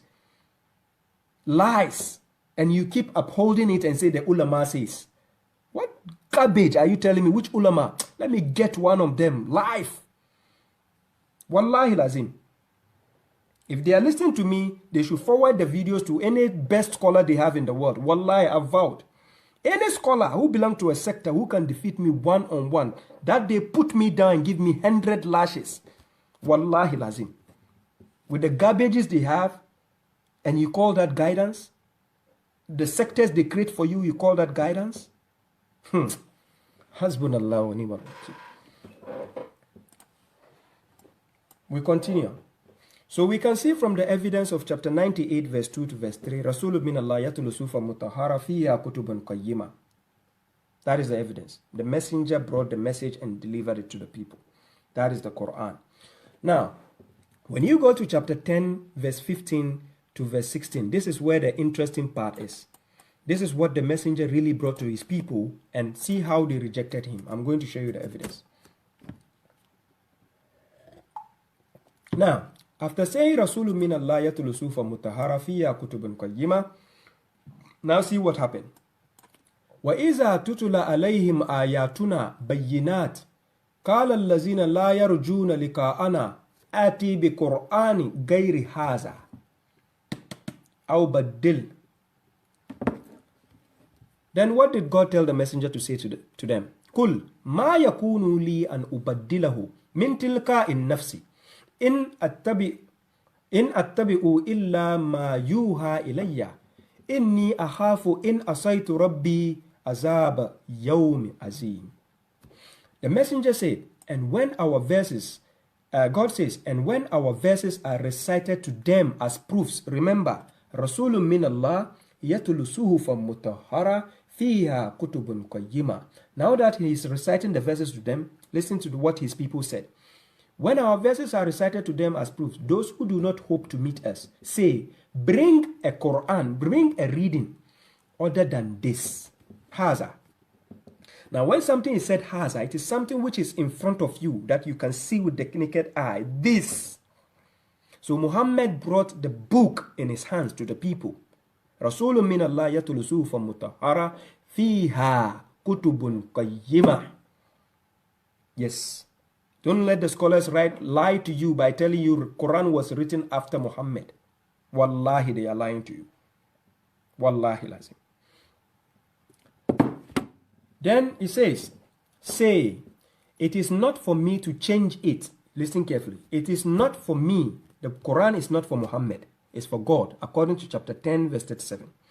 It is not for me to change it by myself spontaneously. I only follow what is inspired to me. Indeed, I fear the punishment of a great or terrible day if I should disobey my Lord. So Muhammad wasn't disobeying God as a messenger. He was following everything he was given to give to the people. Now check verse 16. He says what? Say, if God had willed, I would not have recited it to you. Rasulun min Allah yatulu suhufan mutahhara fiha kutubun qayyima. He was reciting it to the people, and everything was written on the papers. And he brought it to his people. Because he is the teacher now, he has to teach them the book and the wisdom. So if God had willed, I will not have recited it to you, nor will I inform you of it. For I have lingered among you a lifetime before it. Because Muhammad was with them a lifetime before God revealed the Quran to him. You get the point? So they know him. They knew who Muhammad was. Then Muhammad asked them, will you then not reason? He's asking them, Afala ta'kilun? Won't you reason? He's asking his people, won't you reason? When you go to chapter 39, verse 64, he even called his people ignorant people. Go and check chapter 39, verse 64. Muhammad called his people ignorant people. Yes. Now that he's dead, you expect these same people to come and give you guidance from Sahih Bukhari? Are you kidding me? Somebody who, even when he was alive, they rejected the Quran. Chapter 6, verse 66. Go and check. وَكَذَّبَ بِهِ قَوْمِكَ وَهُوَ الْحَقِّ. Yes, chapter 6, verse 66. His people rejected the Quran. Now let's go on to make matters simple, because my time is approaching. So now we can see that the Quran was the book revealed to Muhammad. So it's confirmed in chapter 47, verse 2. When you go to chapter 47 of the Quran, Surah to Muhammad, verse 2, this is what God says. He says, وَالَّذِينَ آمَنُوا وَعَمِلُوا الصَّالِحَاتِ وَآمَنُوا بِمَا نُزِّلَ عَلَى مُحَمَّدٍ وَهُوَ الْحَقُّ مِنْ رَبِّهِمْ كَفَّرَ عَنْهُمْ سَيِّئَاتِهِمْ وَأَصْلَحَ بَالَهُمْ. And those who believe and do what? Good deeds. And believe in what was revealed, or what has been revealed to what? Muhammad. Which is what? The Quran. It was the Quran revealed to him. And believe in what has been revealed to Muhammad, which is what? The truth from their Lord. He will remove their what? Misdeeds. He will atone their misdeeds for them, and then amend, that is better, their situation for them. Right? So whenever a person starts following the Quran alone, he has a sound and clear mind. There is no mix-up jumbles in his head. Let me give you a secret here. From today, whenever you are watching a scholar who belongs to a sector, Sunni, Shia, or whatever, you listen to him carefully. When he's talking, he's not always direct. He'll be talking, through his talking, then he says, oh, the ulama, they said that you can do this, or you can do that. Now, it's not about God anymore. They'll be telling you that, oh, There's once in a while when the Prophet was just sitting and the Sahaba came and he told him, can I kill my wife? Yes, you can kill her. But on this topic, the scholars have differed. Other scholars says no, he didn't kill her. He put her in the chamber. And other scholars, this is how the scholars of the sectors give you lectures every day. You check them. From today, you make it a point. Start looking at the scholars, whether it's Zakir Naik, Mufti Menk, whoever you are. You start paying attention to their lectures. They only recite 1 or 2 verses. The rest is garbage. Wallahi lazim. Now, so we can see the Quran was revealed to Muhammad. That is Muhammad, the prophet and the messenger. He has 2 duties. Now, apart from that, you go to chapter 20, verse 2 to verse 4 to see which book was revealed to Muhammad. Which book was revealed to Muhammad? Chapter 20, verse 2 to verse 4, it says, Ma anzalna alayka al-Qur'ana litashqa illa tazkiratan liman yakhsha tanzilan mimman khalaqa al-arda was-samawati al-ula. It says what? We did not reveal the Quran. We did not send down the Quran to you in order to suffer. That is not what God sent the Quran to Muhammad for. That wasn't the purpose. Illa tazkiratan liman yakhsha, except to become as a reminder for whoever fears. Who fears God? So he says tanzila. It is a revelation. Tanzila. Tanzila is a revelation. It has been revealed by God through God to angel Gabriel. That is Gabriel. That is chapter 16, verse 102. Ruhul Qudus. Then it came to Muhammad alayhi salam. Now, so somebody might say, how is this possible? He came by revelation, that is by vision. He saw angel Gabriel and he received the wahi, and it came to him and it came down to us. Now, Tanzilan mimma khalaqal arda was samawati al-ula, a revelation from the one who created the earth and the highest heavens, from God. That is the Quran. Now, apart from that, you go to chapter 13, verse 43. If you want to understand that Muhammad was a messenger of God, go to chapter 13, verse 43. It's clearly stated there. Those who believe will tell you Muhammad is not a messenger. They will say, come on, how did this man receive a book from God? It doesn't mean the book came from the sky to him like that. Go to chapter 6, verse 7. The disbelievers in the past said the same thing. The book didn't come from sky like this, as a book from the sky. No. It came to him by revelation and he wrote it down and then brought it to the people and taught the people the book. And then we had a spread out copies. Now, when you go to chapter 13, verse 43, the disbelievers will say he's not a messenger. How can a human being like this receive a book from God? It's not possible. Now, this is the answer. Chapter 13, verse 43 says, وَيَقُولُ الَّذِينَ كَفَرُوا. Then it says, لَسْتَ مُرْسَلًا. They say you are not a messenger. قُلْ كَفَى بِاللَّهِ شَهِيدًا بَيْنِي وَبَيْنَكُمْ وَمَنْ إِنْدَهُ إِلْمُ الْكِتَابِ. When this disbeliever tell him you are not a messenger, he says, what? God is sufficient as a witness between me and you, and whoever possesses the knowledge of the book. So you can, because we didn't meet Muhammad at the moment, he's not alive, he's in the past now, because we can confirm from this book, if you have the knowledge of the Quran, you can actually know that Muhammad was a messenger of God from the book of God.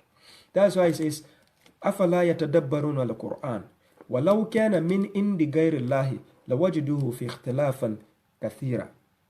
You get the point? So by the Quran, you can actually know Muhammad was a messenger of God. Now let's go on. I have to skip up the topic a bit because my time is, and I'm getting exhausted. Now, we are going to see the balag. Because remember, the duty of a messenger, God says, وَمَا عَلَى رَسُولٍ إِلَّا بَلَاغُ مُبِينٍ, to deliver a balag. So we are going to see what is the balag. So first of all, let's go to chapter 5, verse 99. Chapter 5, verse 99.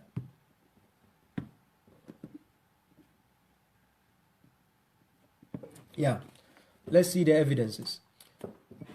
مَا عَلَى الرَّسُولِ إِلَّا الْبَلَاغُ.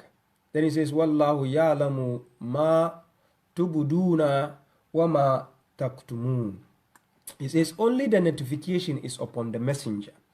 And God knows what you declare and what you conceal. God knows everything. So God now is telling you that only the notification is upon the messenger, the balag. But still, we want to know what is the al-balag. We are curious. But who are we supposed to Are we going to ask Sahih Bukhari? No. Are we going to ask the scholars to lie to us? No. Who are we supposed to ask? The one who sent the messenger. Let's go and ask him. And he has given the answers here. Now, but before we go to the answer, we go to chapter 16 verse 82 also. Let's see what God says, what the balag is. Chapter 16 verse 82. So he is going to tell us which balag he gave to the messenger, Muhammad alayhi salam. Let's check what he is talking about. Chapter 16 verse 82. فَإِن تَوَلَّوْا فَإِنَّمَا عَلَيْكَ الْبَلَاغُ الْمُبِينُ. So God is now telling Muhammad as a messenger, therefore if they turn away, then only the clear notification is upon you, Muhammad. You get the point? If the people turn away, only the clear notification is upon you. So now God is telling Muhammad that only the clear notification as a messenger is upon you. But now we want to find out what is the balag. We don't know. We are lost. If you ask the Sahih Bukhari scholars, they will lie to you. Don't go there. Stick to God. Let God tell you what is the balag. Now, the next evidence, we go to chapter 42, verse 48. Let's see, still, we want to find out what the balag is. Chapter 42, verse 48, Surah to Shura. Let's see what is the balag. It says, فَإِنْ أَعْرَضُوا, then it says, فَمَا أَرْسَلْنَاكَ عَلَيْهِمْ حَفِيظًا. Then it says, إِنْ عَلَيْكَ إِلَّا الْبَلَاغِ. So if they turn away, then we have not sent you as a guardian over them. Just like the Sahih Bukhari hadith will tell you, Muhammad will guide you through Sahih Bukhari, through the hadith, follow his sunnah, you'll be guided. There's nothing like that. They are all garbages. So if they turn away, then we have not sent you as a guardian over them. No. There is only the notification upon you. In alayka illa al-balag. Now still, we are curious. The notification, what is that? We want to know the balag. Is it hadith? Is it the Sahih Bukhari? What is this? We want to know. We are curious. Let's keep going. So then again, we go to chapter 13, verse 40. Surah Ar-Ra'd, chapter 13, verse 40. We are still curious. We want to know the al-balag. So, no matter what a journey started, there should be an end of the journey. We are going to see it. Chapter 13 verse 40 says what? وَإِن مَا نُرِيَنَّكَ بَعْدَ الَّذِي نَئِدُهُمْ أَوْ نَتَوَفَّيَنَّكَ فَإِنَّمَا عَلَيْكَ الْبَلَاغُ وَعَلَيْنَا الْحِسَابُ. And whether we show you some of what we promised them or cause you to die, then only the notification, only the balag is upon you, Muhammad, as a messenger. Only the balag, nothing else. And the reckoning is upon us, is upon God. The reckoning, the judgment, God will judge. So finally, now we are going to see what is the balag. So now we go to chapter 14, verse 52, Surah Al-Ibrahim. Chapter 14, verse 52. He says, هَذَا بَلَاغٌ لِلنَّاسِ وَلِيُنْزَرُوا بِهِ وَلِيَعْلَمُوا أَنَّمَا هُوَ إِلَهٌ وَاحِدٌ. Then he says, وَلِيَذَكَّرَ أُولِي الْأَلْبَابِ. This is balag. The balag God is telling you all over in the verses. In alayka al-balag, this is the balag. The balag, the notification. A messenger is given a message to deliver.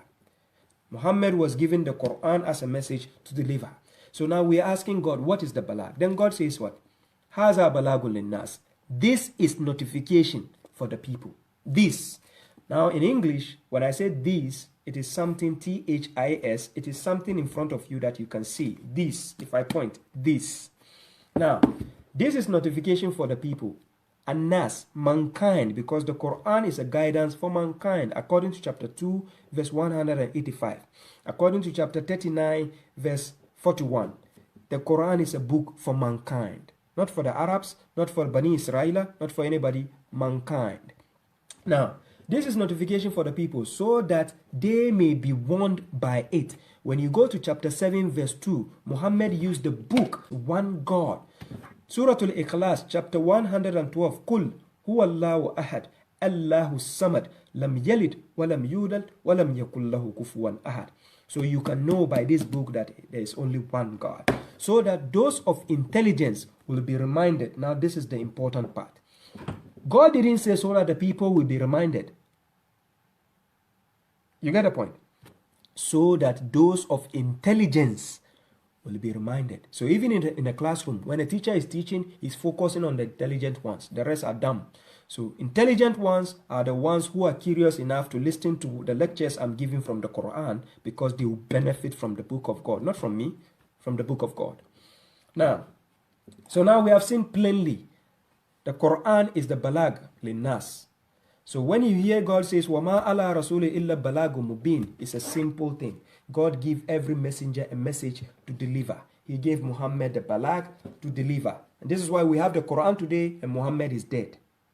You don't need a messenger again when the book is there. You get the point? You have to study the book. Chapter 6 verse 155. Go and check. It says just follow the book. You have it now.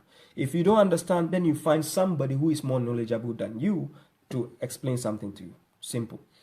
Now, we continue. So we have seen what balag is. So to top it all, I go to chapter 72 verse 23.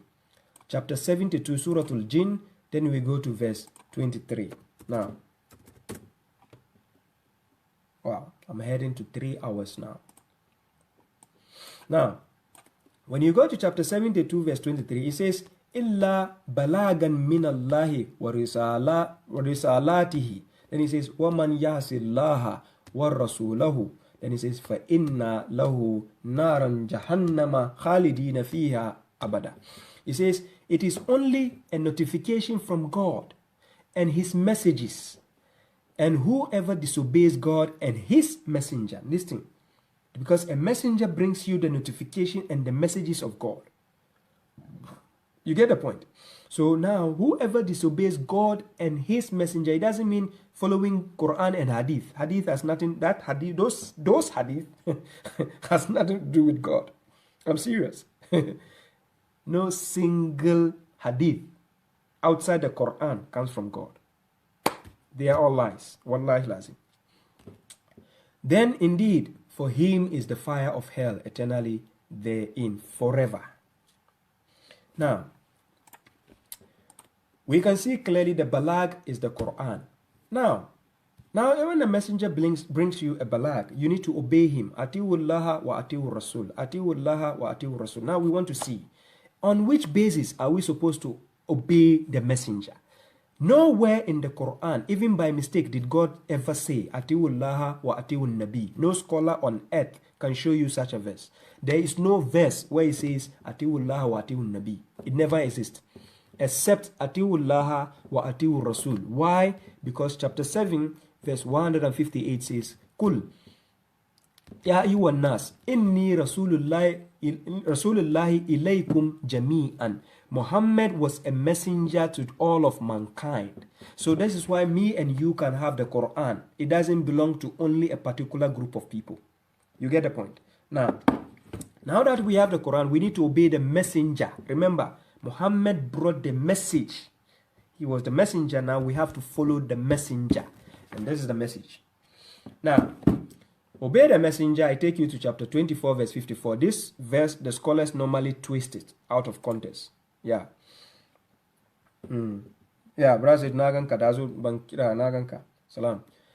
So we go to chapter 24 verse 54 to show you how the scholars normally twist this verse. They twist it out of context. And God willing, I'm here to show you their secrets and their lies. Now see it clearly. Chapter 24 verse 54. It says, Kul atiullaha wa atiur rasul. Fa in tawallaw فَإِنَّمَا عَلَيْهِ مَا هُمِّلَ وَعَلَيْكُمْ مَا هُمِّلْتُمْ. Then he says, وَإِن تُطِيعُوهُ تَهْتَدُوا وَمَا عَلَى الرَّسُولِ إِلَّا بَلَاغٌ مُبِينٌ. Clear. It has nothing to do with hadith. It has nothing to do with Sahih Bukhari. I'm going to show you. Say, now the messenger is being asked to speak. Obey God and obey the messenger. It is not talking about prophet. Listen carefully. You are not smarter than God. God says, Rasul. Obey God and obey the messenger. You get the point. Now, he says, but if you turn away, then upon him is only what has been imposed, and upon you is what you have been imposed. And if you obey him, you will be guided.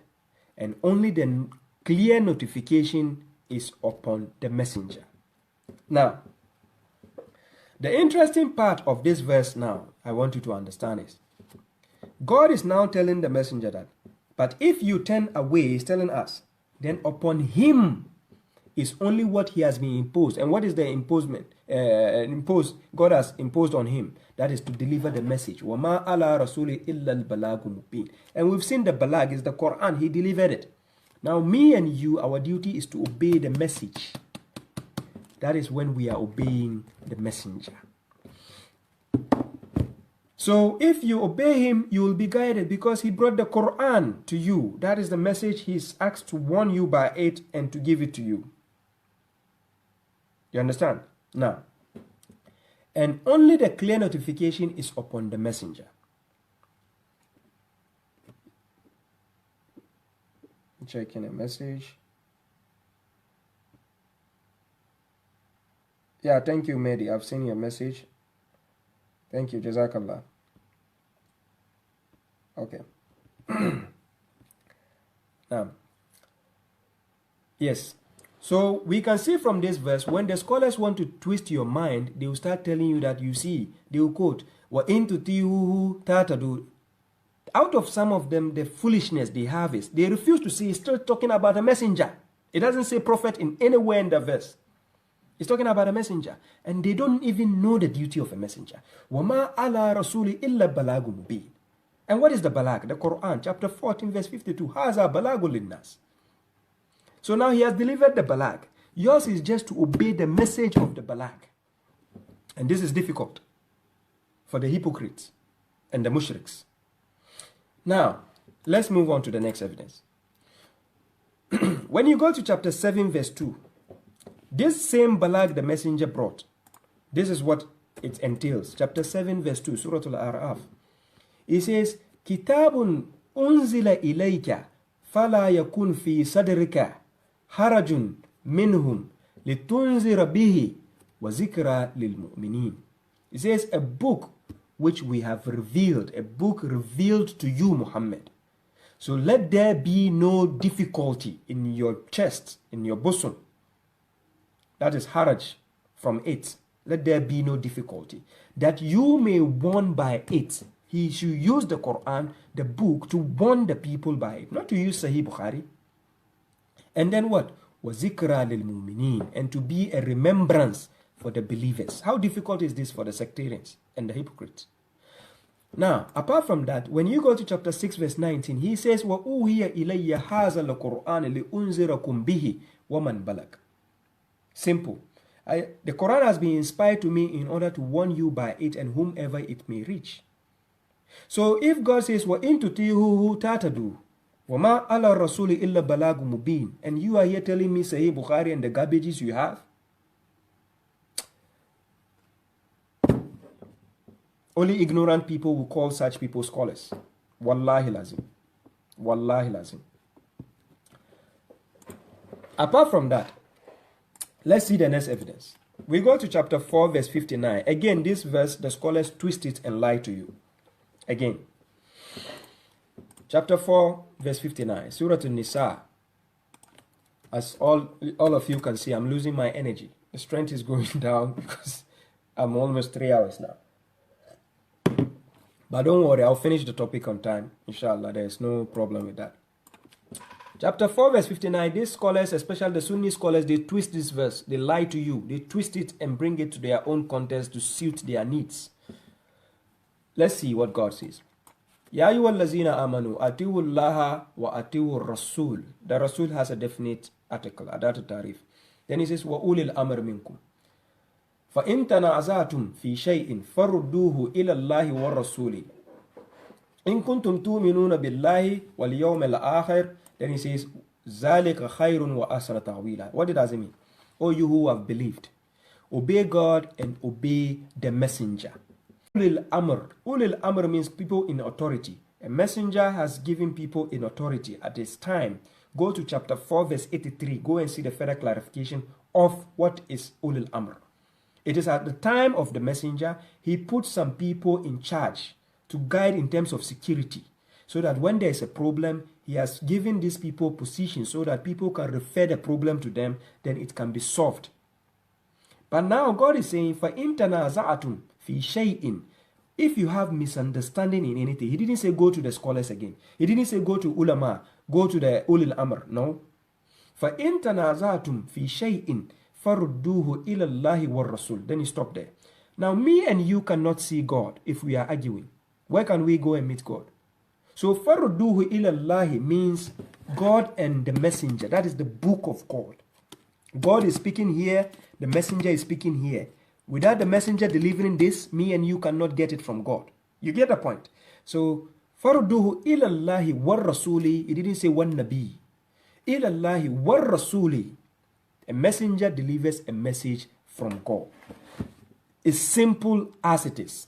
So he says, فَإِن تَنَعَزَاتُمْ فِي شَيْءٍ فَرُدُّوهُ إِلَى اللَّهِ وَالرَّسُولِ. It has nothing to do with going to the hadith. If you don't understand, they say, the scholars of the Sunnah, they will now tell you, Faruduhu ilallahi. Then you say, Allah means Quran. Then you say, wa Rasuli. Rasul means hadith.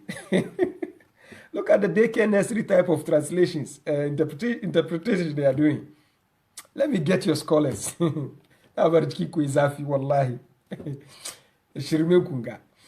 So, they will not lie to you and tell you that if God says Faruduhu ilallahi wa Rasuli, it means Allah means the Quran, and then Rasul means the Sahih Bukhari.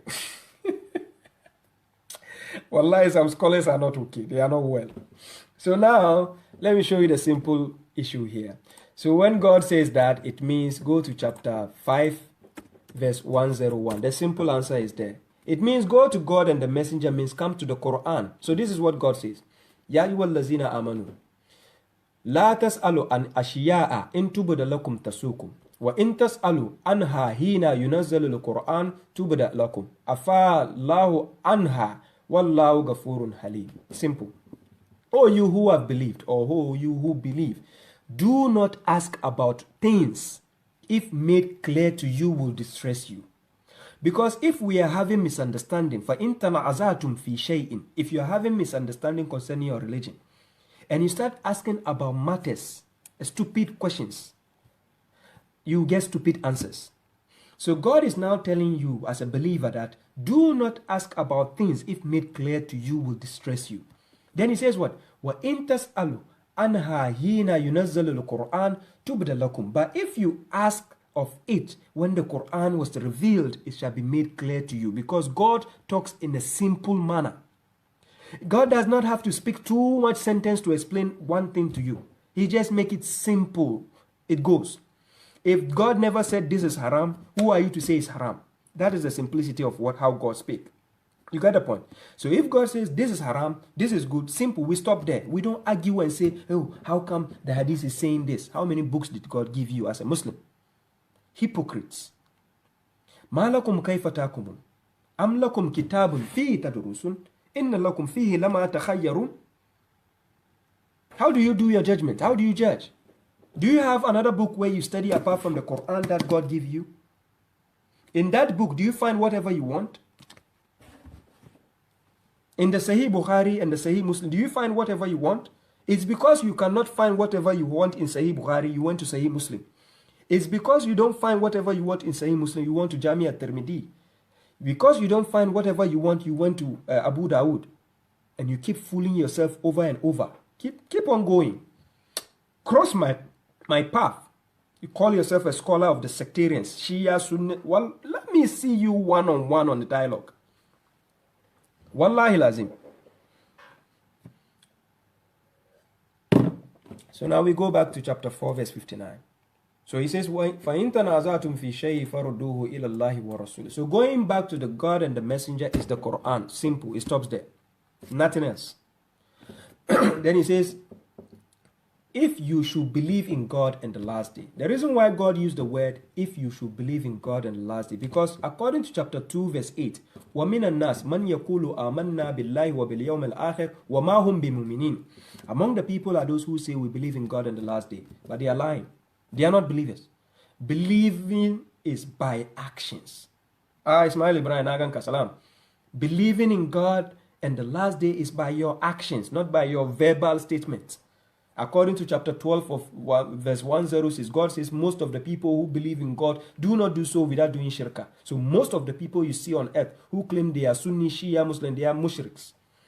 Wallahi, I will tell them to their face, even behind them, even on wherever. They cannot face me face to face. Wallahi lazim. Wallahi. I tell them to their faces every day. The best they can tell me is I'm crazy. Oh, he's a madman. He's doing. That's all. Wallahi lazim. But they cannot match me.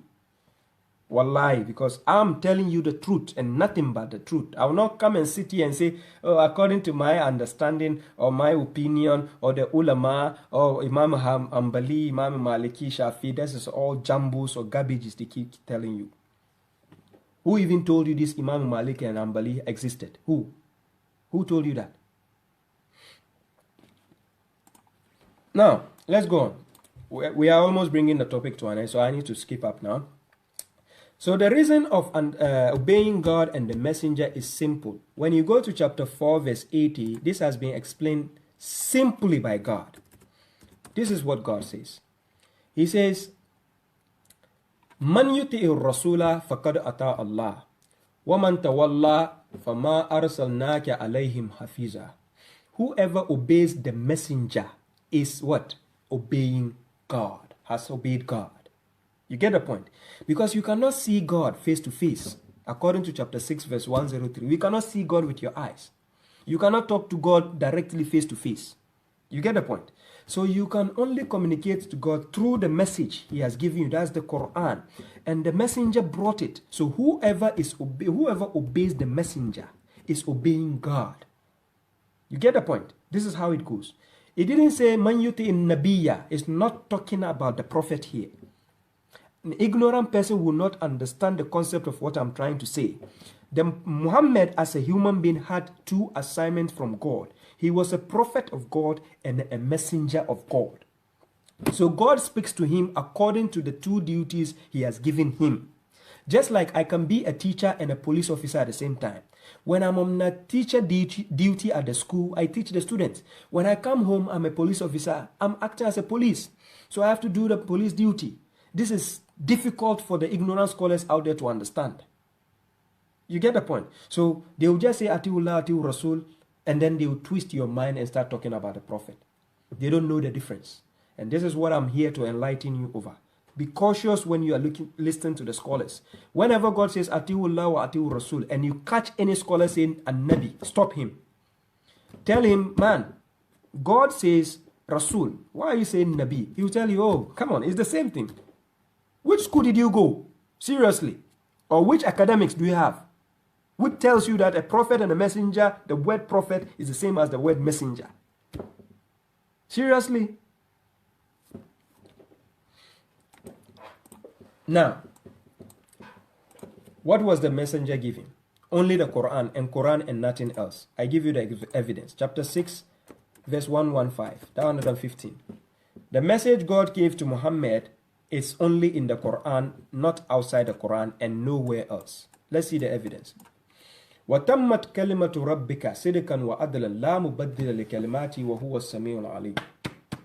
The word of your Lord is complete in truth and justice. So the message God gave to Muhammad as a messenger, he is here, is complete in truth and justice. So if something is complete, do you get any other extra addition from somewhere else? How can you tell me, the hypocritical scholars, you tell me the Quran is full? That's what the scholars will tell you. They tell you, oh, the Quran, mashallah, is a complete book. Really? If it's complete book, what do I need the garbages you are giving me extra? For what? This is the message given to Muhammad alayhi salam. وَتَمَّتْ كَلْمَةُ رَبِّكَ صِدْقًا وَعَدْلًا لَا مُبَدِّلَ لِكَلِمَاتِهِ. This is the kalima of God. قُلْ لَوْ كَانَ الْبَارِ لِكَلِمَاتِ رَبِّي لَنَفِدَ الْبَارِ قَبْلَ أَن تَنْفَدَ كَلِمَاتِ رَبِّي وَلَوْ جِئْنَا بِمِثْلِهِ مَدَدًا. Chapter 18. Go to chapter 18 verse 109. God is telling you, if the oceans were ink for the words of God, the ocean will run out before the words of God runs out. So are you telling me if God wanted to make 10 books, he couldn't make it, and Sahih Bukhari has to do it for him? Hasbunallah wa ni'mal wakeel. Now, I take you to chapter 69, verse 43 to 48. A simple rule. Apart from the Quran, Muhammad never delivered any other book to the people. He never gave you any other garbages. The scholars are telling you Sahih Bukhari, Sahih Muslim, nothing like that. So I'm going to use the Quran to show you the evidence. When you go to chapter 69, verse 43, this is what it says. Tanzilu min Rabbil Alameen. Then verse 44. Walau takawwala alayna ba'd al-aqawil. Verse 45. La khazna minhu bil yamin. Verse 46. Thumma laqatana minhu al-watin. Verse 47. Fama minkum min ahadin anhu hajizin.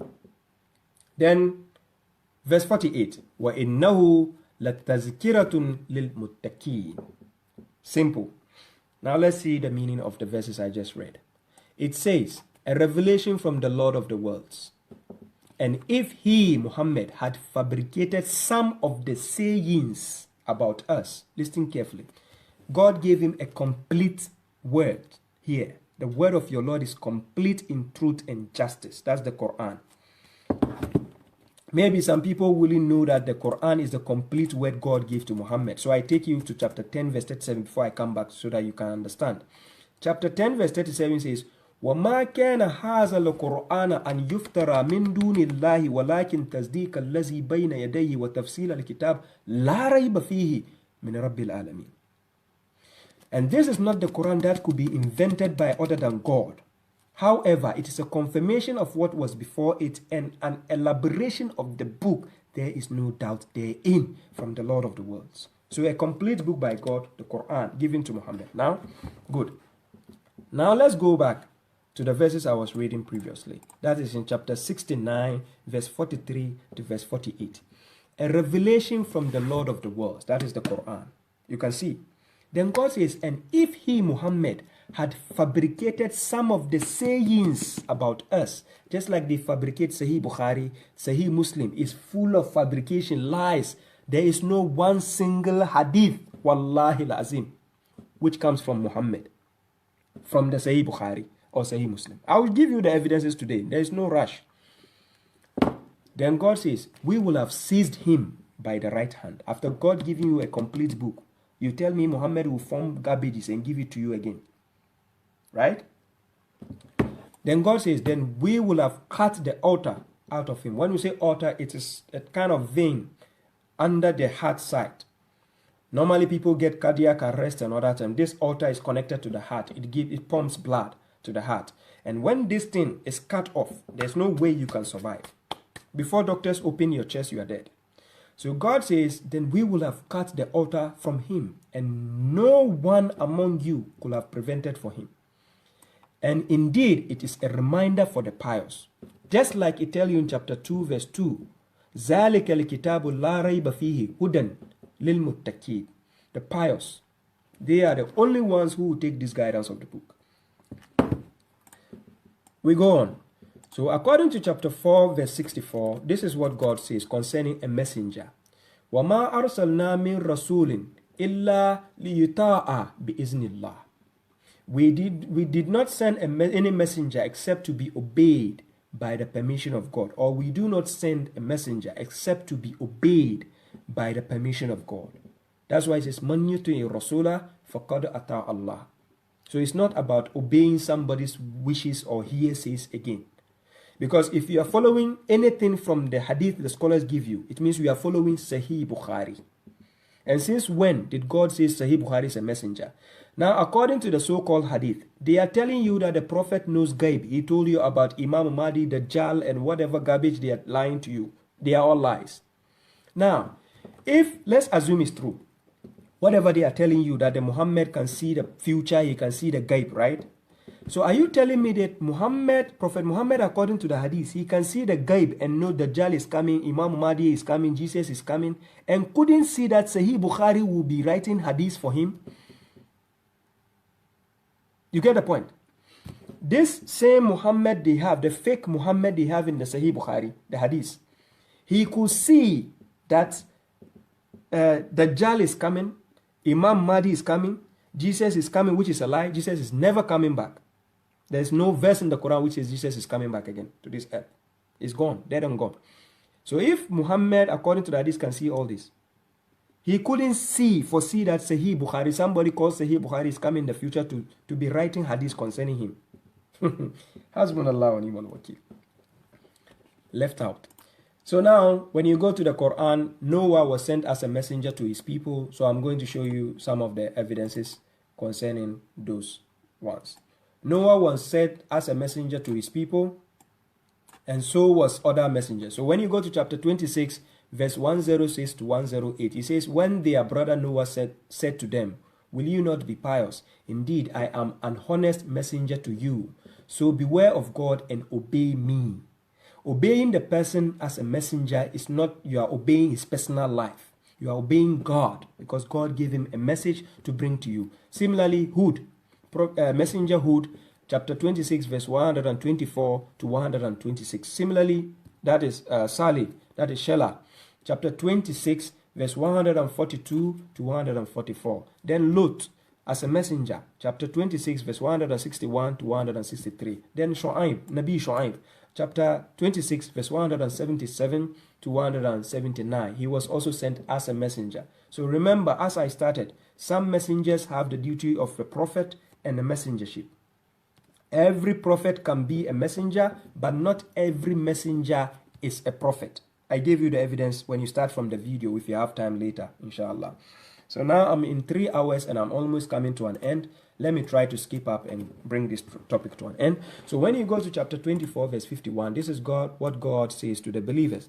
Chapter 24, verse 51. Let's see what God says. We can see that Muhammad as a prophet and a messenger was entitled to hold the book and use the book for judgment for everything. The only word of the believers when they are invited to God and his messenger in order to judge between them is that they say, we hear and we obey. That is what? An yakulu samina wa atana wa ulaika humul muflihun. And they are those who are the successful. That is the believers. They come to God and his messenger. That is the Quran. God and his messenger. Now, apart from that, when you go to chapter 3, verse 31, this is another verse the scholars normally lie to you about. And I'm going to break that down for you so that you can understand the concept on how the scholars keep lying to you. Now, when you go to chapter 3, verse 31, it says, Kul, in kuntum tuhibbuna Allah, fattabi'uni, yuhibbukumullah, wa yaghfiru lakum zunubakum, wallahu ghafurur rahim. Now, the scholars will quote this verse and lie to you, which means you have to follow the sunnah of Muhammad, you have to follow the Prophet Muhammad. That is a lie. Now, check the first letter, the first word. It says kul. It's talking about a messenger. A messenger is asked to tell you, if you should love God, then follow me. This is a messenger speaking. Because God sent him the messenger. So if you really love God, you have to follow him. Now, God will love you and forgive you your sins. For God is forgiving and merciful. Now, which other book did messenger ever follow apart from the Quran? Ask the scholars. Did Muhammad as a messenger, did he follow any other book apart from the Quran? They will tell you no. As a matter of fact, even in some of their hadiths, they will say khuluqu Quran, hypocrites. If you tell me khuluqu Quran, how can he follow the Quran alone and he will tell you to follow Sahih Bukhari? Are you in your right senses? Are you serious? Your role model followed khuluqu Quran alone. Innaka la'ala khuluqal azim. He followed the Quran. He was upon the Quran. He followed the rules of the Quran. This is why he had a khuluqal azim.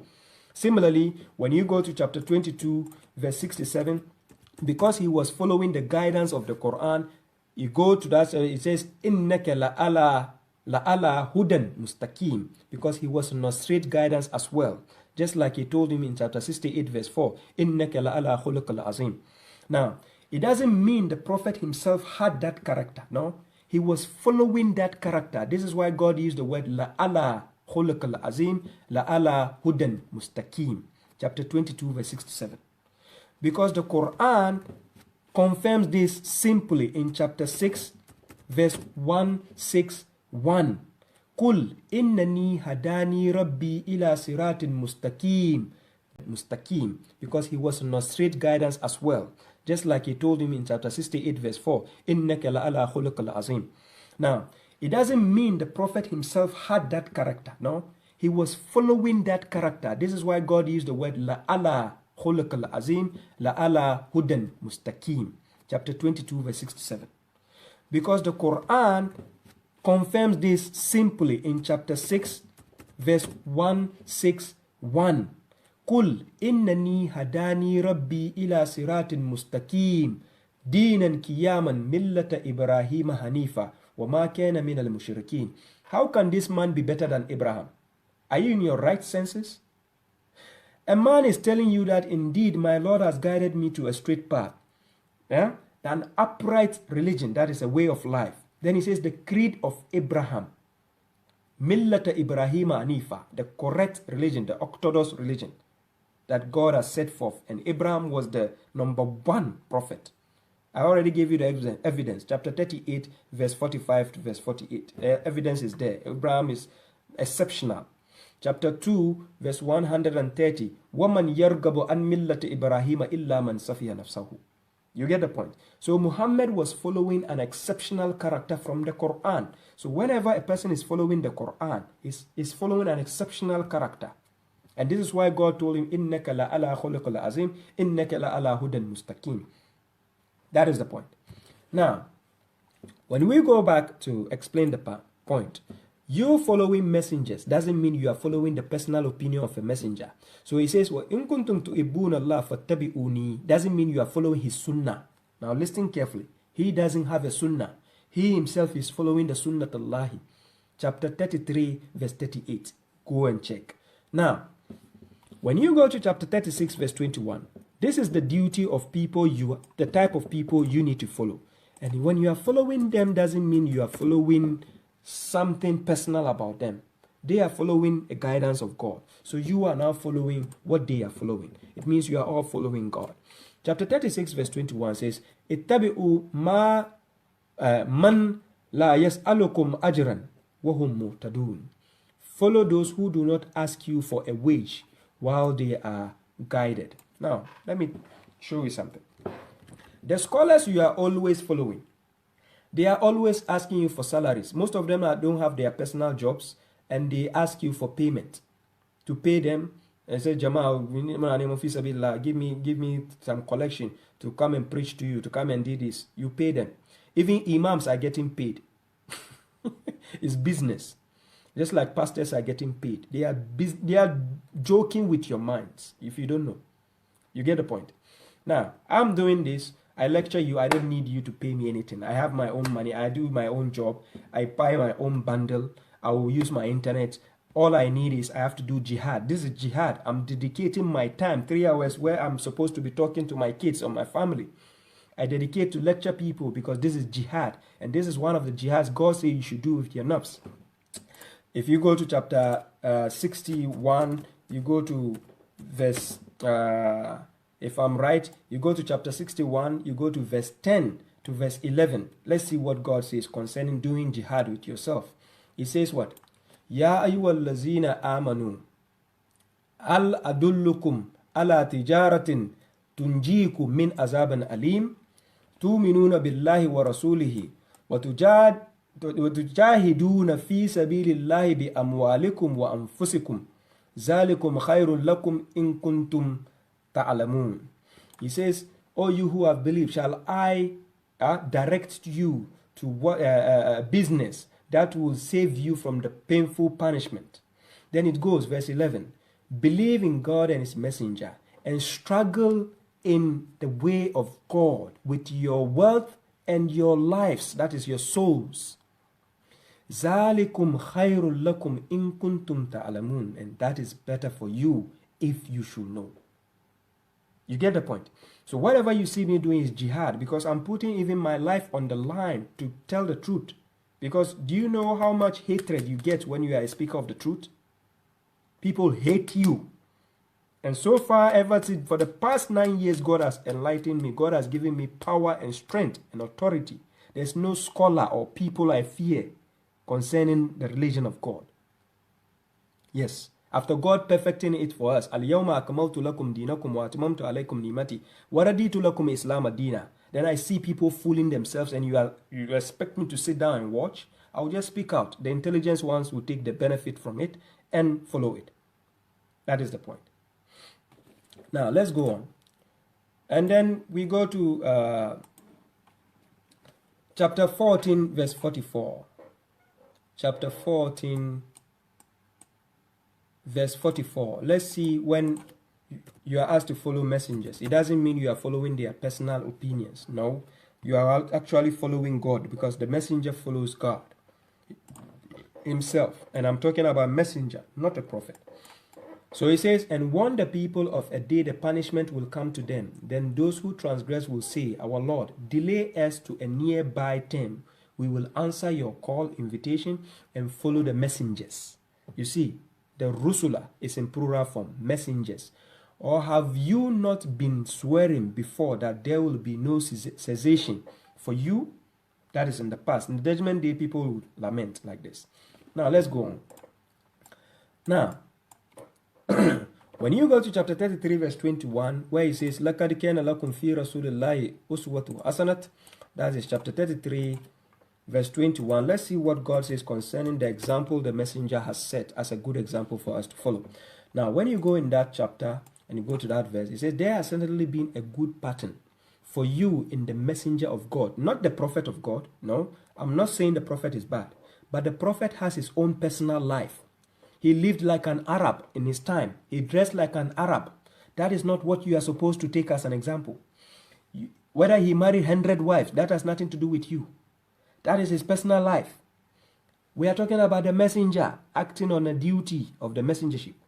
There has certainly been a good pattern for you in the messenger of God, for whoever is expecting God in the last day and remembers God frequently. So we have seen it thoroughly. A messenger follows the message of God. He doesn't transgress on what God tells him as a messenger. He delivers exactly what God says. So it has been further explained in chapter 75, verse 16 to 19. لا تحرك به لسانك لتعجل به. إنا علينا جماعه وقرآنه فإذا قرأناه فاتبع قرآنه ثم إنا علينا بيانه. So if the messenger was told to shut up, God will explain by himself through the message when he delivers. Who are you to tell us that your scholars Ibn Kathir, Ibn Umu Watai, whatever, they are now explaining the book of God? Seriously. Now let's go on. My topic is almost coming to an end. I have a couple of verses to finish the topic. Now we go to this interesting verse, chapter 59, verse 7, Surah Al-Hashr. The scholars will read this verse and say, وَمَا أَتَاكُمُ الرَّسُولُ فَخُذُوهُ وَمَا نَهَاكُمْ عَنْهُ فَانْتَهُوا, and they will lie to you. And then they will twist the verse and tell you, whatever the prophet gives you, take it. Whatever he refrains you, leave it. So the prophet gives you Sahih Bukhari. Really?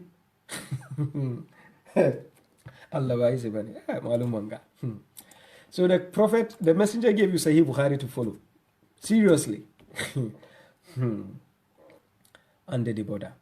Now, when you go to chapter 59, verse 7, in the middle of the verse, they will just recite, they will cut the verse short. This is what there's expertise in the scholars, in the sectarians. Their expertise in lying with the Quran. So check it very well. Because God says in chapter 3, verse 78, وَمِنْهُمْ وَإِنَّ مِنْهُمْ لَفَرِيقًا يَلِؤُونَ أَلْسِنَتَهُمْ بِالْكِتَابِ لِتَحْسَبُوهُ مِنَ الْكِتَابِ وَمَا هُوَ مِنَ الْكِتَابِ وَيَقُولُونَ هُوَ مِنْ عِنْدِ اللَّهِ وَمَا هُوَ مِنْ عِنْدِ اللَّهِ وَيَقُولُونَ عَلَى اللَّهِ الْكَذِبَ وَهُمْ يَعْلَمُونَ. Chapter 3, verse 78. They will tell you something is from the book when it is not. They will tell you something is from God when it is not. So God says they are lying while they know. They are liars. Most of the scholars you are seeing, the sectarians, whether Sunnah, Shia, Tariqa, most of them, they lie to you. Now, because of this, they will quote this verse and say, وَمَا أَتَاكُمُ الرَّسُولُ فَخُذُوهُ وَمَا نَهَاكُمْ عَنْهُ فَانْتَهُوا. They don't even know the meaning of Rasul. You see the problem. Now, this verse is only talking about the war the messenger and the believers went to. Only. So he says, whatever God awarded to his messenger. Let's start in Arabic. He says, ما أفى الله على رسوله من آل القرى فلله وللرسول ولذي القربى واليتامى والمساكين وابن السبيل كي لا يكون دولة بين الأغنياء منكم وما أتاكم الرسول فخذوه وما نهاكم عنهم فانتهوا. Then he says, واتقوا الله إن الله شديد العقاب. Now, whatever God awarded to his messenger from the people of the towns, Check the verses above. It's talking about a fight, a war. They went to fight a war, right? So whatever God has awarded to his messenger from the people of the towns, it is does belong to God and to the messenger and to the relatives and to the orphans and to the poor people and to the wayfarer, so that it will not be rotated between the rich among you. That is the believers. They have rich people among them. So instead of giving it to the rich, you have to give it to the poor ones. You get it? So if it is given to God and the messenger, they will now give it to the what? The poor, the orphans, the extended relatives, and the wayfarer. That is what it should be used for. Then God says what? So that it will not be rotated between the rich among you, and whatever the messenger gives you, take it. It's not talking about hadith here. And the messenger only brought the Balagh Mubin, the Quran. How can he come and give you Sahih Bukhari if you are in your right senses? So whatever the messenger gives you here is from the war they went. So if the things that they have to share to the relative, the poor, and the wayfarer, God says, whatever the messenger takes and gives it to you, take it. And whatever he forbids you from, then refrain from it, don't take it. And beware of God, indeed, God is severe in punishment. Now, this verse has further been explained in chapter 9, verse 58 to 59. So let's go and see. When he is sharing what God has awarded to him, when he's sharing among the people, if he doesn't give it to the rich people, this is what they say. Chapter 9, verse 58 to 59. And among them are those who criticize you concerning the charities. And if they are giving therefrom, they are pleased. But if they are not giving therefrom, then they are displeased.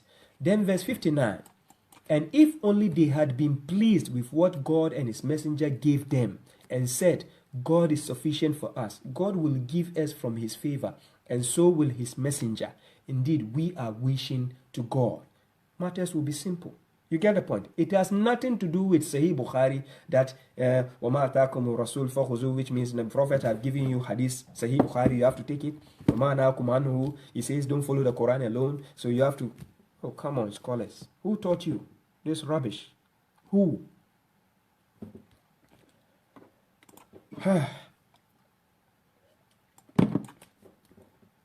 Apart from the Quran, there is no other hadith given to the Prophet Muhammad or the messenger to give to you.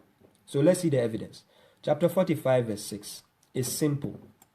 Chapter 45 verse 6. He received the Quran from God. This is what God says. Apart from the Quran being the hadith, you don't have any other hadith. He says, تِلْكَ آيَاتُ اللَّهِ نَتْلُوهَا عَلَيْكَ بِالْحَقِّ فَبِأَيِّ حَدِيثٍ بَعْدَ اللَّهِ وَآيَاتِهِ يُؤْمِنُونَ. This tilka, when we say tilka, they are these, T-H-E-S-E, in plural form. These verses we are reading right now. These are the verses of God we recite to you, Muhammad, in truth. Alayka. It's taken to a second person pronoun. Then God now is asking, فَبِأَيِّ حَدِيثٍ. Hadith, when you say hadith, is a narration, discussion, conversation, a talk, a story. فَبِأَيِّ حَدِيثٍ بَعْدَ اللَّهِ. Listen carefully. After Allah وآياته and his verses, because he says وَتَمَّتِ كَلِمَةُ رَبِّكَ صِدْقًا وَعَدْلًا لَا مُبَدِّلَ لِكَلِمَاتِهِ. These are his verses. After his verses, will they believe? If you tell me you believe in Sahih Bukhari, you are a hypocrite. If you tell me you believe in Sahih Muslim, you are a hypocrite. If you tell me Jami or Tirmidhi, you are a hypocrite. Simple. There's no other definition for you. Wallahi lazim. God is asking a simple question. So in which hadith, after God and his verses, are you telling me Sahih Bukhari are the verses of God? Are you in your right senses? That garbage is, they tell you your prophet slept with a 6-year-old girl, married a 6-year-old girl. You tell me that is the verses of God? Which of your scholars are saying that? Give me the chance to face him one-on-one. You stop laughing. With those foolishness, you say your prophet married a 6 years. Are you in your right senses? Come and open the Quran and show me where God told you this rubbish. How come your scholars are not following that sunnah? I don't see your scholars marrying 6-year-old girl. Which of them? Show me your top scholars who are marrying 6-year-old girl. If it's a sunnah, go and do it. Let's see. God gave you his book. فَبِأَيِّ حَدِيثِ بَعْدَ اللَّهِ وَآيَاتِ يُؤْمِنُونَ. You still reject it. Don't be surprised. قُلِ الْحَقُّ مِنْ رَبِّكُمْ فَمَنْ شَاءَ فَلْيُؤْمِنْ وَمَنْ شَاءَ فَلْيَكْفُرْ. It's not by force. But let me tell you one thing. You the scholars out there who are just putting people astray, don't cross my path, whether face to face, whether online. Well, like, don't make mistake and cross my path, because I will humiliate you from head to toe. Because on that day, you have to prove to me where God gave you the authority to follow your hadith, the Sahih Bukhari. You prove to me that day. Huh? You prove to me. Am lakum sultanun mubin fa'atu bi kitabikum in kuntum sadiqun. You bring it, let's see. Bring your book which God gave you and told you Muhammad married a 6 years old girl. Bring it and let's examine it. Now, when you go to chapter 17 verse 73, it's clear that after the Quran, God never gave Muhammad alayhi salam any other book. It's just clear. So let's see what God says. Chapter 17 verse 73. Wow, today I've taken a lot of time, almost 4 hours. That's a lot. Chapter 17 verse 73 says, وَإِن كَادُوا لَيَفْتِنُونَكَ عَنِ الَّذِي أَوْحَيْنَا إِلَيْكَ لِتَفْتَرِيَ عَلَيْنَا غَيْرَهُ. Then he says, وَإِذًا لَاتَّخَذُوكَ خَلِيلًا. And indeed, they intended to what? Tempt you away. They almost tempt the Muhammad alayhi salam from what God has inspired to him. In order to what? لِتَفْتَرِيَ عَلَيْنَا غَيْرَهُ. When you say, he didn't say gairahima, he didn't give him Quran and Sunnah, he didn't give him Quran and Hadith, Sahih Bukhari, no. He gave him Quran, gairahu. Then he says what? لِتَفْتَرِيَ عَلَيْنَا غَيْرَهُ. So that they can take him as a close friend, Khalila. They wanted him to fabricate something else apart from the Quran. Just like this, hypocrites are giving you Sahih Bukhari, Sahih Muslim, apart from the Quran. Then now they will now tell you that if you don't believe the Quran and the jumbles or garbages they give you after the Quran, you are a disbeliever. Yes, I'm a disbeliever according to your religion, because it's not the religion of God. God never gave you a Sunni Islam. He never gave you Shia Islam. He didn't give you Tijaniya Islam. He didn't give you Ahmadiyya Islam. He gave you Islam. Only Al-Islam. Yes. He says, Inna Dina in the Lail Islam. So I follow the religion of God. The criteria of what defines a believer according to the Quran, you don't need to believe in Sahih Bukhari to be a true believer. Let's check. Innamal mu'minuna lazina iza zukira Allahu wajilat qulubuhum wa iza tuliyat alayhim ayatuhu zadatihim imanan wa ala rabbihim yatawakkalun allazina yuqimuna as-salata wa mimma razaqnahum yunfikun ulaika humul mu'minuna al-haqq lahum darajat inda rabbihim wa maghfiratan wa rizqan kareem.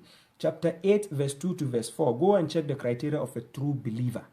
You don't need to follow Sahih Bukhari to be a true believer. So if your scholar who is a Sunni, your scholar who is a Shia, your scholar who is Ahmadiyya is calling me a disbeliever, I need to sleep in peace and laugh.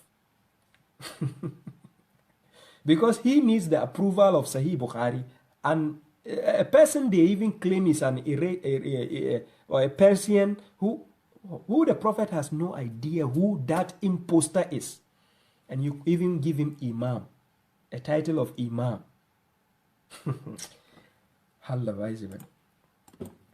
Ladies and gentlemen, now when we say messengers, this is just a tip of the iceberg. I'm done with the official program itself, but I just give you, when you go to chapter 37 verse 7, that is Surah Al-Safat. When you go to chapter 37 verse 37, where he says Bal ja'a bil haqq وَصَدَقَ الْمُرْسَلِينَ.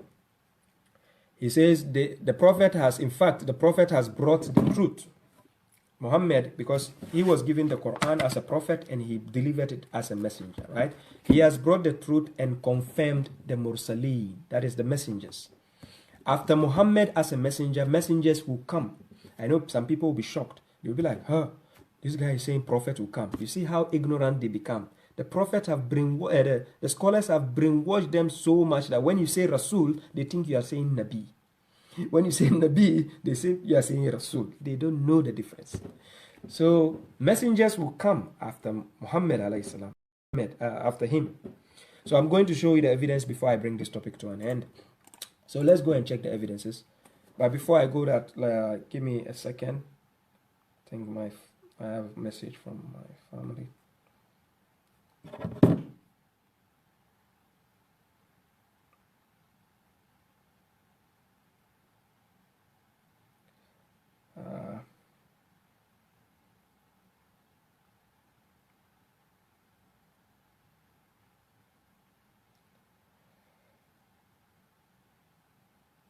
Yeah.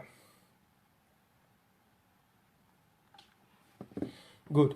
So I'm almost bringing to an end, I think. Let me see. Okay. Yeah. It's almost 12 o'clock here in Finland. It's very late. And I would like to say I'm really lucky my family are not at home today. So I'm bringing this topic to an end. So when you go to chapter 10, verse 46 to 48, let me confirm to you messengers coming after Muhammad alayhi salam as a messenger. Some people don't know this because their scholars don't tell them. So they think when you say Rasul, it becomes a big thing. They say, hey, come, look, he's saying prophet. I didn't say prophet. I say messengers. Why is it that when you're talking to an ignorant person, it becomes difficult to understand?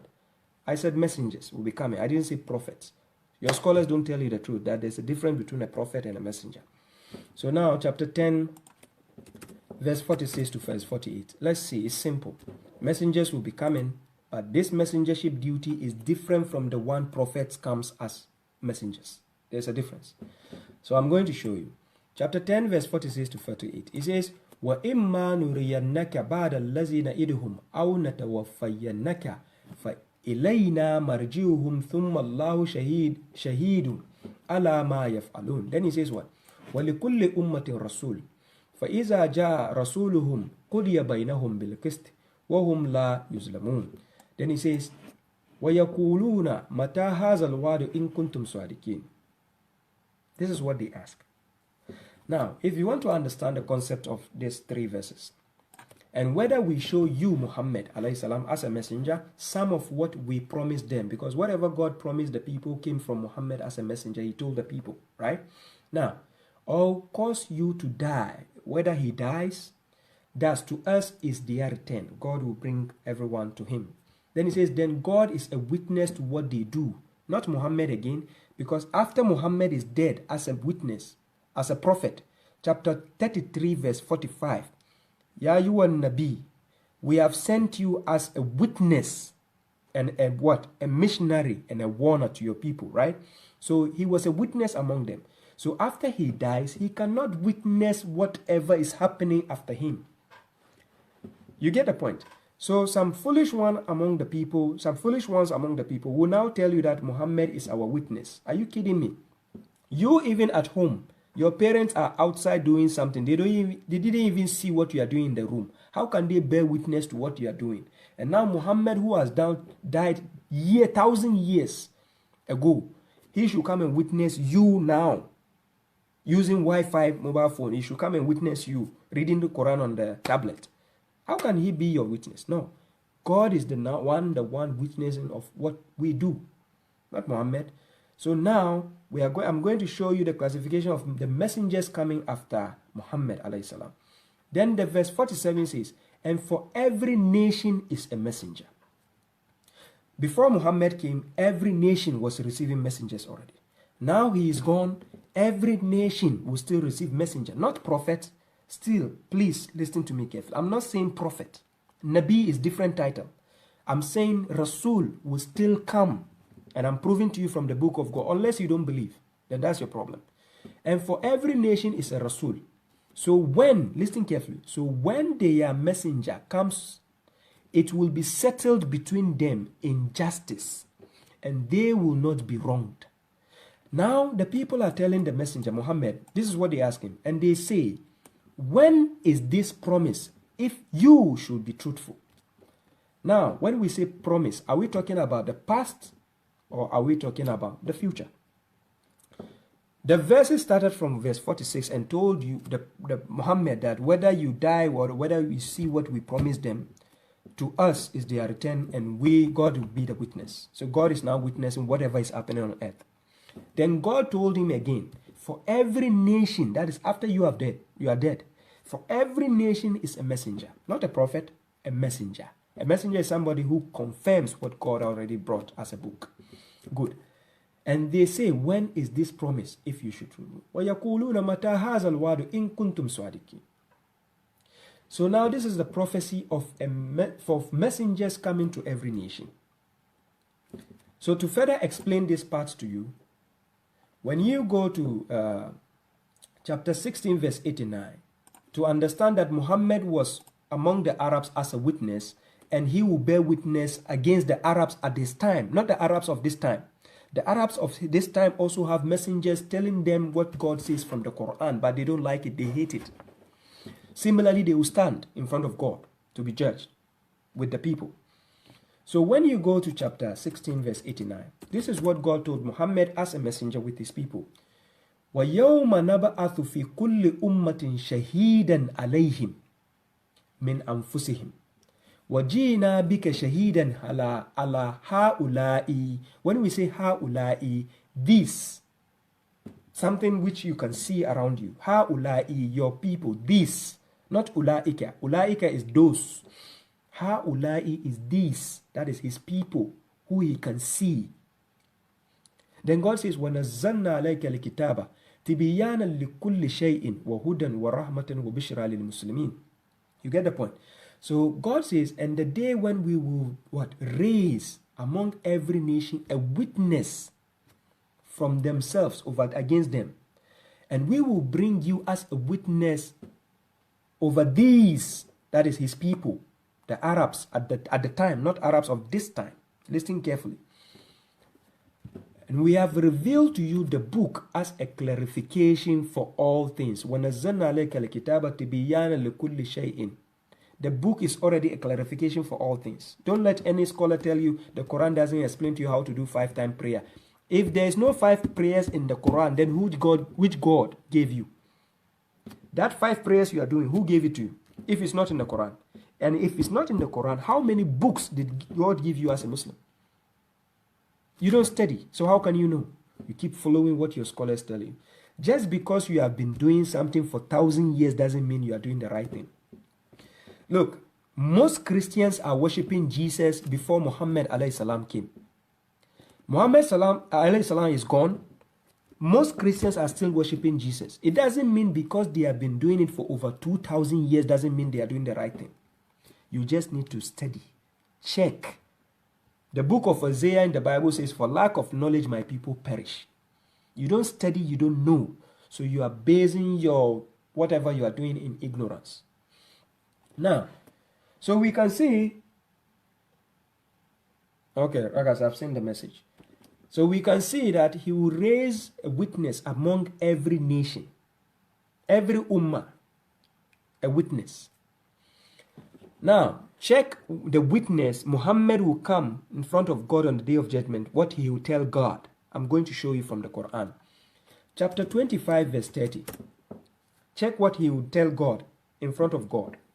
When you go to chapter 39, verse 30 to 31, God says he and his people will fight in front of God. Muhammad and his people on the day of judgment. They will fight. Yes. You don't study, so you don't know. Chapter 39, verse 19. God told Muhammad, you can never save people who will go enter hell. But your hadiths are telling you that people will enter hell and Muhammad will say, An Allah, and go and bring them out of the hell. You keep Kokwanan's story, keep lying to yourself and enjoy your fabricated religions. you go to the border and meet God. Chapter 25, verse 30. God is now telling you that Muhammad as a messenger will go against his people. Now listen. وَقَالَ الرَّسُولُ يَا رَبِّ إِنَّا قَوْمِ اتَّخَذُوا هَذَا الْقُرْآنَ مَهْجُورًا. God will bring among every nation a witness on the day of judgment. Muhammad lived with his people till he died. So he can only bear witness of something he has seen. How can you bear, even if you go to the courtroom, how can you bear witness of something you have not seen? And you let some of the foolish scholars tell you that Muhammad will do intercession for you, especially you, the Africans. He will do intercession for you. Where does he know you? Seriously? Now, bearing witness for his people in front of God, this is what he tell God. He will tell God, oh my Lord, my people have abandoned this Quran. They have taken this Quran as abandoned. Chapter 6 verse 66. These people already rejected it when he was alive. And you are claiming the same people who rejected the Quran, most of them will write hadith for you to follow. You to follow. You. So this is the simplicity of the statement. I take you to chapter 7 verse 35 to show you that every nation will have a messenger. And when the messengers come, this is what God is saying. I'm going to show you what God says concerning when the messengers comes to us. God says, Ya Bani Adama, because the Quran came to all of mankind, right? So now God is speaking to us from the Quran. This is what he says. Listen. Ya Bani Adama, imma yatiyannakum rusulun minkum yakusuna alaykum ayati famanittaqa wa aslaha fala khawfun alayhim wala hum yahzanun. O children of Adam. It didn't say Arabs, it didn't say Bani Israel. Children of Adam, whether you are white, you are blue, you are green, you are black, you are violet, is talking to you as a human being. O children of Adam, is talking to me and you from the Quran, and this is about the future.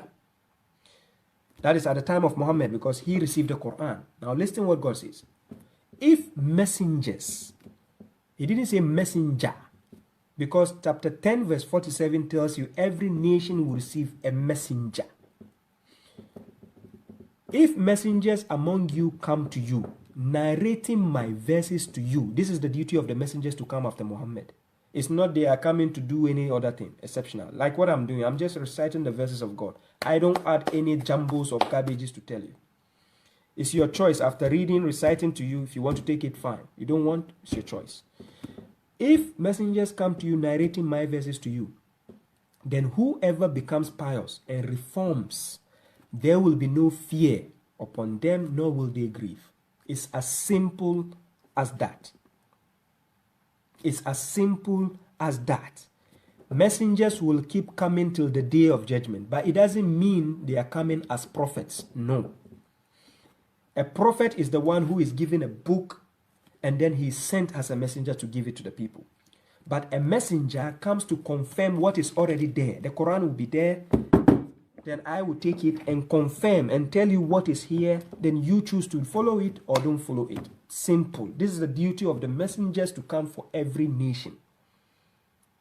Now, the scholars of the hadith, most of the times, especially the Sunni ones, they will tell you, al-ulamahu warasatul anbiya.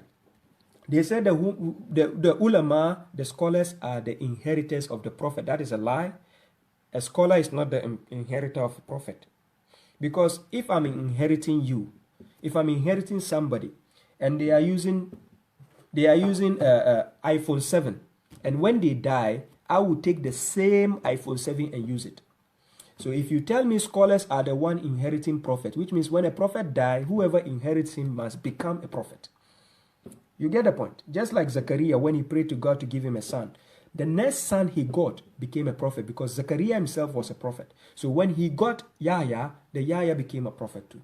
So if you tell me from your garbages that al-ulama warasatul anbiya, and you don't have a prophet in this generation, it means you are confused. I don't know who is telling you this rubbish. Yes, messengers will come. They are still coming, and I am sitting here as a messenger to you, telling you what God says. It doesn't mean if I say I'm a messenger, I'm a prophet. This is what an ignorant person think. You say, look at that guy. He is crazy. He says he is Muhammad. He is prophet. This is how a fool will judge me, because he refused to study. So this is why God says, do not pursue that of which you have no knowledge. You need to gain knowledge before you draw conclusions and pass on judgments. Now, so ladies and gentlemen, to bring this to an end, I take you to chapter 39, verse 71. My topic, I have 7 minutes to 4 hours, then I can just bring this to an end. So I take you to chapter 39, verse 71. This is interesting concerning the messengers after they have come to the world, to every nation. Now look what will happen on the day of judgment.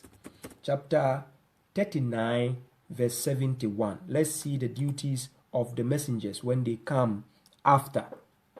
Because we can see chapter 7, verse 35 tells us that if the messengers come to you narrating the verses of God to you, you must take it. So now let's see. Chapter 39, verse 71. He says, وَسِيقَ الَّذِينَ كَفَرُوا إِلَى جَهَنَّمَ زُمَرًا حَتَّى إِذَا جَاءُوهَا فُتِحَتْ أَبْوَابُهَا.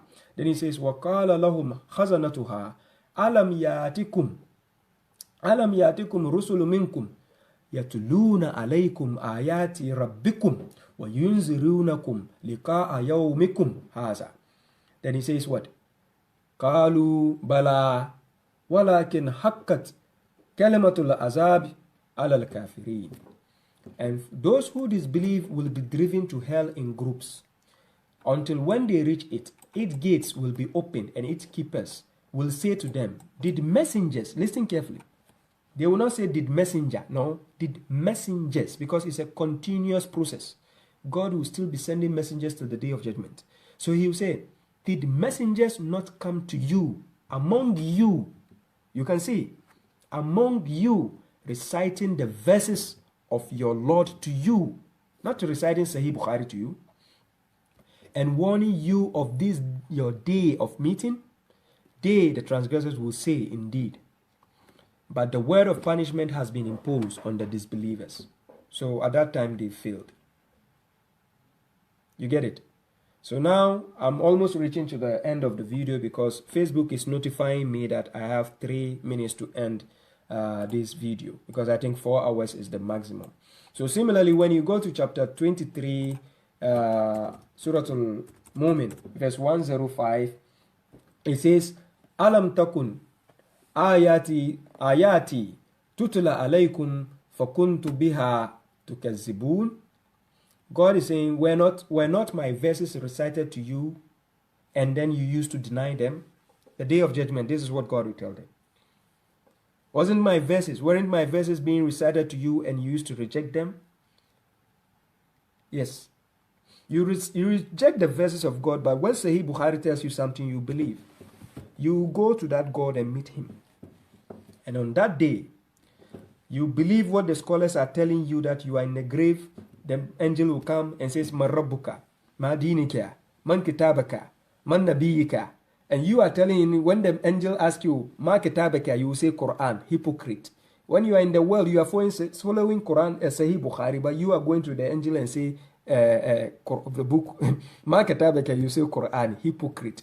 Don't fix yourself and stop following the hypocritical scholars. A word to a wise is enough. I've done my best to you. I've used my 4 hours of my time, which I was supposed to communicate with my family. But I think the jihad is enough for now. Ladies and gentlemen, I thank you for your patience and your time and the effort for bearing with me. This was a difficult topic to do because 4 hours wasn't easy to sit down and talk for 4 hours. But this is part of the jihad. And I can do all the best I can. I don't need any gratitude from anybody or reward anybody. God is sufficient for me. I only do my best, my part. Yours is also to take your part and follow the righteous sayings. And may God help us to be steadfast in being submitters to God alone and follow his book alone. And as I tell you, no scholar out there who belongs to a sector can match me one-on-one. I dare them.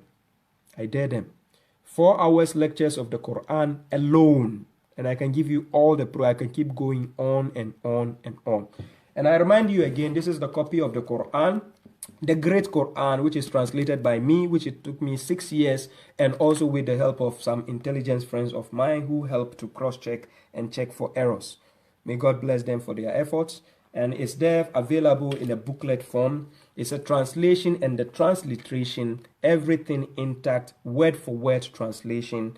And that could help you to understand and cross-check whenever a scholar is giving you lectures and is lying, you can hold him accountable for it. Ladies and gentlemen, my name is Shuaib Abdullahi, and this is where I bring the topic to an end. The topic was based on the Prophet and the Messenger. I showed the difference, I gave the proof. Whoever is interested can have the time to go through. I thank you all once again for coming again. Hasbi Allah la ilaha illa huwa alayhi tawakkaltu wa huwa rabbul arshil azim. Subhana rabbi izzati amma yasifun wa salamu ala al-mursalin walhamdulillahi rabbil alamin. Thank you all, ladies and gentlemen, once again for your time and effort.